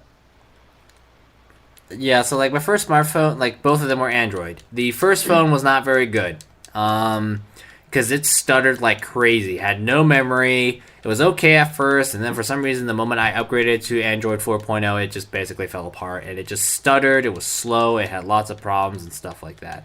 But then I went from that first phone, which was an LG Viper, to an LG G2, and I really liked the G2 a lot. Partly because it was a flagship phone for LG, so they obviously had to put in an actual effort for it. So I like it. I still have it now. Honestly, if I keep this phone for 4 years, I wouldn't have a problem with it. As long as it and it's gonna get Android 5.0, I think. The latest OS, Lollipop on it. I kind of felt the same way about my iPhone 4S until like a program started stuttering and stuff, and then it decided to drown itself. It's like the great time to upgrade is when apps can't install on it because it's too old, or it just stutters a lot. Let me tell you, the stutters are really hell annoying. Like, and let me tell you, the last couple months of owning the 3GS was hell. So I got a 3GS in 2010, and you noticed it started to age at the end of 2011, but it decided to drown itself, and I couldn't afford a 4, so I got another 3GS. And by the end of 2012, before I got the 4S, everything stuttered. It barely loaded the weather app. It fucking just, everything had a delay. Like, I would press a bunch of buttons to text, it would pause, and then all my inputs would go in. And it was just like, ugh, this is the worst. And then also, I take it for granted on the 5S and the 4S, but having a flashlight and a camera flash is amazing. Yes. Yeah. Yes, that's one of the great things about smartphones. I love having a freaking flashlight on me 24/7. Yeah, like that's actually what I also love about smartphones? GPS. Freaking, like, I understand, like, it's not really as convenient as having an actual real GPS because you need a data connection to get your map still. But let me tell you, using Google Maps navigation, it's freaking amazing. It's like, like Nick was navigating with Siri, but I was using Google Maps to find a way to the airport. And it freaking tells you what lane to stay on. And gives you like a little bit of a visual icon of what lanes turn left and what lanes you need to stay on in order to get to the proper exit so you don't have to lane dive dangerously. It's a freaking amazing thing. And they're always updating this stuff too, so it's like, oh my goodness, navigation by smartphone via Google Maps is amazing. Love it. It's sweet. I love, like today, Tori and I were hanging out downtown, and I needed to find the closest bank. And just pulled up on my phone. It's like, okay, it's over there. Walked over there, did what I needed to do. Yeah, man, it's... Like smartphones really, like... It's really hard to think of life without my smartphone at times. Like this thing... I kind of forget what it was like to not have a cell phone and be able to talk to people 24/7. Well, not only that, but just like you have a camera on you 24/7. You have your music on you 24/7. Yeah. You are able to contact people 24/7, browse the internet 24/7. It's ridiculous until the battery dies. No. Yeah. My phone battery lasts an entire day. My phone battery can stand by for 5 days, I think. It's crazy. I need to charge mine once a day, but I use it a shit ton. Yeah, I don't use mine as much, and freaking, oh my goodness, battery life. It's nice. It's a shame I can't use it at work. There is one thing I absolutely miss about the text message phones, and that is having an actual physical keyboard. Because let me tell you, I absolutely don't like touchscreen keyboards, or at least the Android ones, because it's really easy to hit the B key instead of the space key, whereas on the text message phone, I never miss a button. Because they're all physical buttons that you know for sure is a button, and you can hit the right one each time. Touchscreens, they all feel the same. I don't really care about the physical ones, especially the really old ones where it's 1, 2, 3, 4, S. 1, 2, da da da da da da. Oh, there's just fucking typing on those things was a nightmare. Anyway, moving forward, final piece of news. It's more TV show related. So Anthony and I love House of Cards. Yes, it is one of the only few things I ever watch on Netflix. One of the best shows on Netflix, and if it was on television, it'd probably be the best show on television. Yeah, Breaking Bad is done for now, but they're having a new season, I think. No, it's a side series. I know, but I thought they said they were doing a season 6. No, it is a side series. It's called Better Call Saul. I know, because I thought someone told me, it was like, well, there's probably going to start a new series, because what if Walter White didn't have that thing? Anyway, I nearly spoiled it right there, but I had to. Yeah. Anyway, House of Cards. They showed the season 3 trailer. Yes. It's very short. It's only 45 seconds. Anthony, you might have watched it. I did. And season 3 is coming February 27th. Can't wait. Anthony, that's what I'm thinking. We don't watch it the day it comes out. We wait for that weekend, and you and I marathon that shit. Good idea. I cannot just tell people how good House of Cards is. It is amazing. I mean, obviously it's a fictional work, but it just plays on that paranoia of the politician that you just... No. I work in politics. That isn't paranoia. That is the truth. That shit is true. Yeah, it just plays on that, like, political badness, you could say. And it does it really well. And Kevin Spacey's obviously an amazing actor. So, freaking, that show's awesome. It's Tori, great. Yes. While you're on break, you should check out House of Cards. It's only 2 seasons. I will not have time. Watch a episode or 2. That's it. Okay. When I get even back episode 1 was into my sweet. parents' house and have Netflix again, I'll check it out. Okay. Good enough for me. Alright, so anything else we got here, or is that it? Or can we go to comments, questions, concerns? Sure. Let's go forward. Okay, so I only have one of these that I pulled off the forum. So I play mainly PC games. I own a 360 with a fair number of games and a PS3 with exclusives. Just ordered a PS4. I'm looking for some PS4 exclusives to play. I got Destiny, and I typically don't like playing FPS controllers with a or FPS games with a controller. Can you recommend some exclusives that are worth getting? Definitely Infamous. Infamous is awesome. Holy crap, Tori. Help me type it down a little bit. Sorry. I would recommend Infamous. I would recommend Infamous First Light, which I've actually been playing and I really like it. I would recommend Killzone. And Anthony, would you recommend Drive Club?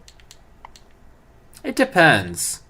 If you like to appreciate, cars for, all their detail and like a pretty fun driving experience and don't mind that it kind of feels a bit sparse, yeah, it's a great racing game. If you're looking for, like, the Forza type of game, no. But I think Drive Club is good. I really liked it, so yeah, Drive Club. Yeah, Velocity 2X, that's not on PC. You That's also have a great PlayStation game. Plus, and right now you have Infamous First Light and some other game right now. Resogun. Resogun's awesome. If you didn't play it on PS3, the Unfinished Swan is amazing. If you didn't play Last of Us, it's amazing. And they look better. Oddly enough, I've actually been playing the Unfinished Swan on the Vita. That is the weirdest place to play that game, because it's this like storybook game with this big open like skylines, and it wants you to see all this stuff. And I'm just playing on this tiny portable. No, I'm actually so Anthony. I am locked to public transportation now. Yep. The advantage of this though is it frees up a good amount of cash for me. Like my next check, I will actually have some money to throw around. And I have been considering getting a tablet. Because one, I am locked to public transportation, and I've been wanting to move all my books to ebook. And two, I want to kind of check out tablet gaming a little bit now that I'm maybe portable gaming more. And I found out you know how I got my phone through the AT&T Next program, right? So I pay off my phone as I go with my contract. I found out that I can add a tablet to that. So I might be getting an iPad soon, and I'll be paying like $19 a month. Which, for 20 months, which that's not bad to me. I don't know about your opinion on it anyway. And I might be looking into tablet games that aren't Hearthstone. So people recommend me your tablet games.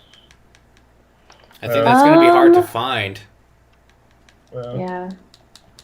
Because it's like, okay, I'm on tab a game. Let's check the games on the app. Oh, store. Oh. Yeah. I mean, you think about it, like, Grand Theft Auto 3 is on it. Various old Final Fantasy games are on it. Chrono Trigger's on it. Chrono Trigger is on it, yeah. But I want to play that for... Infinity Blade. Get that. Yeah, that'd be good. Get that. Infinity Blade's good. Like, I have it on my iPod Touch, which is like, oh my goodness, it's almost 5 years old now. But Infinity Blade is good. Like, get Infinity Blade 2 or 3. I think, like, 3 is the latest one out right now. But it's been a while. Oh! I could do the Telltale games on there. You could, yeah. Probably won't run as good. It depends on the iPad, I think. But Infinity Blade, Telltale games. Plants vs. Zombies wouldn't be bad. Probably. That'd be good. This one I have on my phone, Quiz Up. It's a quiz game. Mm-hmm. I don't know, that like the XCOM Enemy Unknown's on iOS. That'd be good. Okay. Hey, I liked XCOM. I thought that game was really good. I know, but on the tablet, it probably plays really, really... it's probably a really different game from the consoles. That's the way I look at it. Apparently it's the same thing. It's like except it's all... Like, that game was turn-based. Like, I can see that working really well on the tablet. Great. You cannot save us from the aliens, Bronson. I can. I'm bad at that game. If I was running fucking XCOM, we'd be doomed. I mean, I was already having problems about a couple hours in, and then I find out, oh wait, it is supposed to do that. Yeah, so I'm like, how do you beat this game? And I'm playing on easy. And then I find the game is supposed to fuck you. And I find out it's basically how long can you survive? I'm slowly starting to like games like that. Like, I liked XCOM. I really like Rogue Legacy on the Vita and the PC. Like, these are known as roguelikes, where you play the same level, but it's randomly generated and everything's regenerated. You want to know what's really fucked with XCOM? Name your characters after your friends. Oh, damn. Because, Tori, have you ever heard of XCOM? I have not. So basically you have soldiers, and you've got an alien problem, and you have to manage all this stuff to help ward off the aliens and stop the world from panicking to death. And it's turn-based strategy. And when someone in your squad dies, they're dead for good. So you have to get another one. So what I would do is I'd play the game and I'd name everyone on my team after people I know. Makes you work a lot harder, doesn't it? It so does. Oh, that's why. I think you told me about that game, actually. It's like, no, I don't want Anthony to die. I always would say Anthony as like a sniper or an engineer. Yeah, that sounds about right. Tori, I kind of usually put you as infantry. Why infantry? I don't know. I can see you going crazy with machine gun. That's hilarious. Okay. I always kind of gave myself rocket launchers because I like blowing shit up. That game was super fun on the PlayStation and the computer. Because it's I think turn-based games would work really well on a tablet, right? Because you just you press the unit, and you point to where they go, and that game is all ran on a cursor anyway. So I think that actually worked kind of well.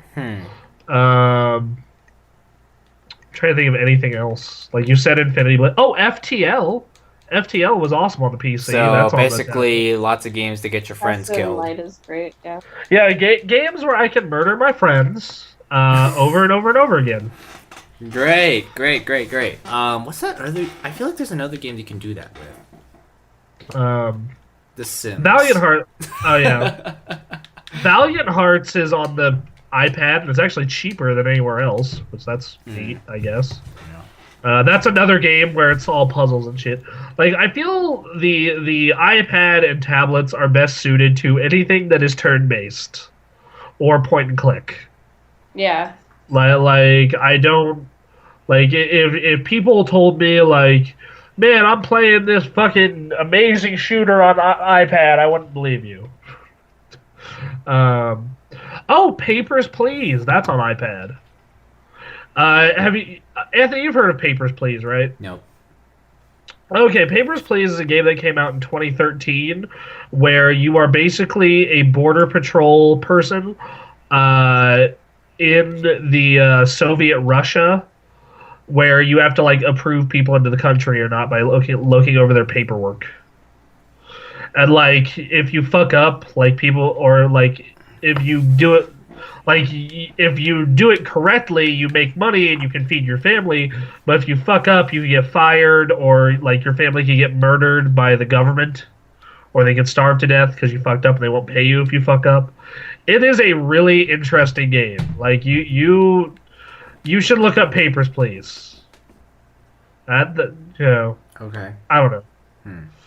I don't know. What games do you guys think would work good on iPad? Do they have Civilization on iPad? I don't know. That would be Because here's the really thing, awesome. because Civ 5 is supported on Windows 8 touchscreens, so that's something to look into. That would. I don't really know what kind of actually like good games are even on the iPad. I honestly don't. I mean, like I know some good games on the phone. Like Hearthstone's a great iPad game, of course. Like we all know that one. Well, yeah. Yeah. Let's see. I'm on an article right now to see what there is. Bastion's on iPad, though. I'd want to play that game with an actual controller, so I wouldn't get it on it. Man, like San Andreas. That's another case of that exact thing. I'm looking through all these, and they're like all games I'd kind of rather play with a controller in some cases. Plague Inc. You guys remember that, right? You mean make a virus and see how well you can do destroying the world population? Yeah, you make a virus and you try and destroy the world with it. Well, I remember there was an equivalent web browser game in high school that everyone played called Pandemic 2 or something like that. Yeah. And my experience with that game is that for some reason Madagascar was the safest place on Earth. You could nail every country in Europe and North America, and you could make like the most you can make like the most subtle virus and then slam everything at once so that way you can get like maximum spread before you start the killing bit. And Madagascar could not be touched. I don't know why. It just was like that. But yes, I think I know what you mean. Make a disease, call it something really interesting, and yeah. So I'm looking through some current games in here. Like, of course, they have some phone ports, like Jetpack Joyride. So yeah, that game's cool. I like it. XCOM we talked about. They apparently this it's a Super Nintendo RPG with randomly generated dungeons called Wayward Souls. That's apparently pretty popular. I don't know. Some of these look really neat. I feel I am going to like put $20 into this because like these games at most are $5 a piece, and I'm gonna like just start walking like trying out random games and seeing what sticks.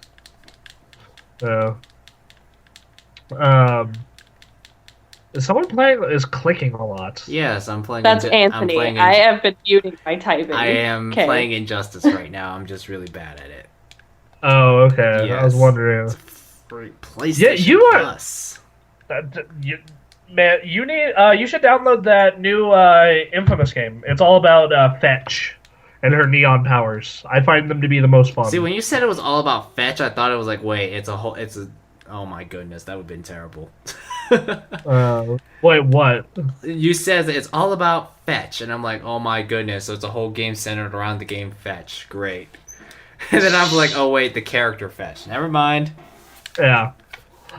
If I could find a decent iPad controller, I probably would be okay with San Andreas. Good luck with that. I know Theo has some recommendations, but I don't know. Like digging through. I don't know. I might go down this rabbit hole further. Like this seems really interesting. I'm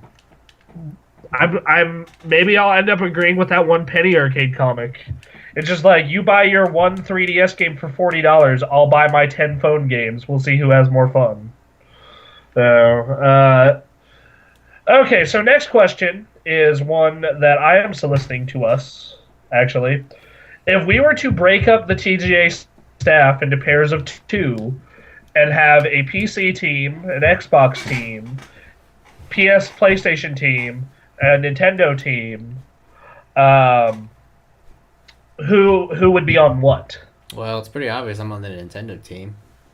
No, I would say no, and here's why. Tori and Steph only own Nintendo consoles, and I believe their first console intention to get is a Wii U. Yes, that's entirely true. So they would be the only, they would have to do that out of necessity. Okay. The PlayStation team isn't gonna work out because, well, for me. So Anthony, let's be real. You and I are the PC team. we're like the only people who actually have reasonably powered computers that we actually use on a regular basis. Like Nick has a rig, but he doesn't use it. Yeah, he doesn't use it. Like you and I are kind of like, yeah, we're gonna be on the PC team. Go. Just like, hey, you know what? That means we can be super hipsters and just play tons of indie games. Yes, Bronson, let's build these ridiculous 6-core Intel i7s with a 980, and what we're going to play on it, we're going to play some Guacamelee. Let's play games that can be ran on an iPad. Yeah. So it's like, I have a $2,000 computer, what am I playing on it? Transistor. I've got a $2,000 computer. What am I playing on it? Some League, which you don't need a $2,000 computer for. Like, realistically, we would probably be the PC team. We're the only ones who really play PC games all that much. You and I kind of are the types to like a lot of those games. Yeah, so this so it doesn't get too loud. Yeah, I was about to say that shit needs to. It's okay. Yeah, I support this because that means you'll be willing to play more fighting games at game night. Yeah. Okay. Wow, it's getting late. I would say Nick would have to be on the PlayStation team with Kyrie, and then it would be Bremen and John on Xbox. What about you, Anthony? How would you set it up? I actually really don't know. I feel like Nick is on the Xbox team because this year, if there's any indication, I feel like, well, he really loves Forza. Yeah, but you know his favorite franchise is Uncharted, right? Yeah. Like, his favorite franchises ever seems to be Forza, Uncharted, and Far Cry. And God of War. He owned the skateboard signed by the God of War guys. Cool. I own a copy of God of War 1 signed by David Jaffe. So, yeah. So, all right. So anyway, how would you set it up? Go ahead. I don't know how to set it up actually, because it's like I think I'll have Kyrie on the PlayStation team. You would have to because Kingdom Hearts 3. Yeah, and also like PlayStation's had the history of the Square Enix JRPGs on it, kind of thing. Yeah. I mean, they were also on Xbox, but more recently. But Kyrie would be on the PlayStation team. Bremen, probably the PlayStation team. Okay. Yeah. So since you mentioned Stephanie and Tori being all Nintendo. Yeah. Yeah, that would make sense. That includes 3DS. John and Nick on Xbox, and yeah, you and me would be like, yeah, go PC Master Race or whatever. We would be able to gloat all the time, at least. Yeah, we would just be total elitist jerks about it too. Just like our games look the best, and we have the most controller options. And our games are cheaper. And our games always look better. Always. Yep. Guaranteed. 100%. Like, here's the thing. Like, if I wasn't playing games on all platforms and just on PC, I would have a computer with a 980 in it. Because I wouldn't have had to spend, $700, $800 on consoles. And I could put $800 on a graphics card. No. Okay. All right. Let's do. And Tori, what's your take on that? Same thing, probably. Yeah, I have the same opinion for the most part. All right. Well, let's say everyone had all hardware. So everyone had access to all. Like, let's say it's like, a GameSpot IGN office where we have office units of every type of hardware. So what you own doesn't fucking matter. Who's going where? Shit. I don't know, honestly.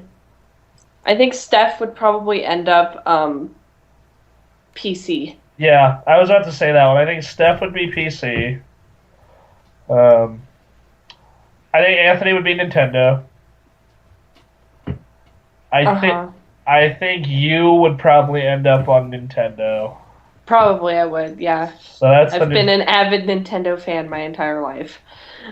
Yeah, that'd be the Nintendo team. Anthony, we're buddies. Yay.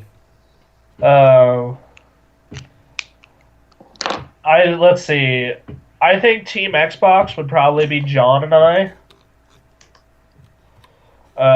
Just because, like, you look at the games John and I like, and it's like Halo, stuff made by Rare. Fighting games are typically on everything except Street Fighter for some weird reason. I don't know, Anthony. Where do you think we'd go on that one? Everyone has all hardware. Where does everyone go? All hardware, meaning. Yeah. Meaning, like, okay, we have an office where everyone has access to everything, so it doesn't matter what you own. Who is on what team? So it's 2 to a team, because there's 8 Wait, didn't I just do this already? No, you did it if, like, based on what we own. So fucking Kyrie and Tori only have a 3DS and a Wii U. Oh, based on what... if everyone owned every system? Yeah, so we would just I be like... still think Kyrie is on PlayStation. Yeah. I think Nick would be on... just 2 to a team.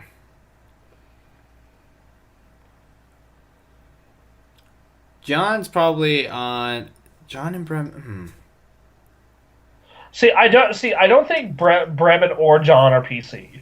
Like that. Yeah, that's the thing. well, John doesn't have a computer to start with, and Bremen has a Surface Pro, so well, not only that, which is sort but of even a computer, but not. But really. But this is if they had access to all hardware like we do. So it's like, and like I just don't see either of those guys being the type to be able to sit and talk PC games. I don't know. It's just really, I think my order would be pretty much the same, really.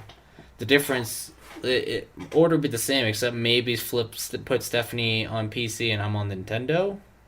Yeah, I would say that would definitely be. So that would be like Kyrie and Bremen on PlayStation, and Nick and John on Xbox, and me and Tori on Nintendo. Dude, Stephanie and I on PC would probably kill each other. Yeah, probably. Like probably just murder each other. Just like, Bremen and Kyrie on PlayStation worked fine. Nick and John on Xbox would work fine. Like, Tori and you, Anthony, I think that would just basically be our relationship or close to. Okay. So, that was an interesting thought experiment. All right, what would be so here? Final one before we go off. What do you think would be the worst possible team pairing for everyone? Put Nick on Nintendo. Pairing? Put Nick on Nintendo. He doesn't like the Wii U. Put Nick on Nintendo. Who would be on Nintendo with him? Bremen. Nick and Bremen on Nintendo. Yeah, like Stephanie on Xbox One. Stephanie on Xbox. Okay. Kyrie on PC. Okay. Put John on PC also. Put John and Kyrie on PC. Oh God. It's like, John, you're on the PC team, but I don't have a PC. Exactly. Now go buy one. Here is $2,000 from our imaginary sponsor. No, here's $200 to buy yourself a basic League computer. Yep. You only need to play. Alright, continuing on. To buy yourself a toaster for toaster games. That leaves Anthony and I on. I think I'm probably worse. Where am I? Oh yeah. So okay. So we need to get. All right. So let's go from platform to platform. We got Nintendo is Nick and Bremen. Mm-hmm. Yep. All right. Xbox is Stephanie and who else? See, Kyrie, maybe? you put Kyrie PC. No, yeah, Kyrie would be. Where would Kyrie be worse off, PC or Xbox? Because I feel PC at least has Xbox probably doesn't have as much of an indie selection. Yeah, so I would probably because Kyrie likes a lot of indie games. Yeah. So I would say Xbox. So it would be Stephanie and Kyrie at Xbox. That would be hilarious to watch. They would literally like stab the You guys Xbox are covering Halo. Good luck. They would have no idea what to do. See, that would never work for me because I love Halo. Yeah. See, for me, I'm probably weakest on PlayStation because there isn't a single franchise except for Gran Turismo. It's like I try God of War. I mean, granted, on Xbox, probably the only franchise I cared about is Forza, and that's kind of it mostly. But I mean, like I could fit pretty much anywhere. But it's like pick a platform you're super passionate about, and I just look at PlayStation. I'm like, it's good, but I don't know. Yeah, like I guess that okay. So we have Nick is at Nintendo. Who would be with and Bremen? John and Kyrie. Oh, John and who else on PC? Kyrie. Oh, wait, not Kyrie. No, Kyrie's on Xbox with Stephanie. Wait, you need to go somewhere. Yeah, I know. So am I going like? Well, you're the guy who owns everything. Exactly. I own all platforms. I'm very platform agnostic. I mean, I probably would have said Xbox 360 because that's guaranteed to break on you. Well, yeah, but we're not at that. Yeah, we're at Xbox One now. Like, all that's left is a spot on PC or a spot on PlayStation. Oh. See, you're most comfortable with PlayStation, I think. That would be very true. So I think you'd have to be PC. Yeah. And that would leave me and Anthony on PlayStation. But here's the problem with PC. He would be very comfortable in PC because he only needs to play 3 games, ever. That's WoW, Hearthstone, and something else. Diablo, yeah, just play Blizzard. That's all he ever needs. Just we're doing more Blizzard coverage and occasionally Valve. Just do it with John. It's just gonna be. So, John, we built you this $500 computer to play indie games. I hope you enjoy them. Jesus. Yeah.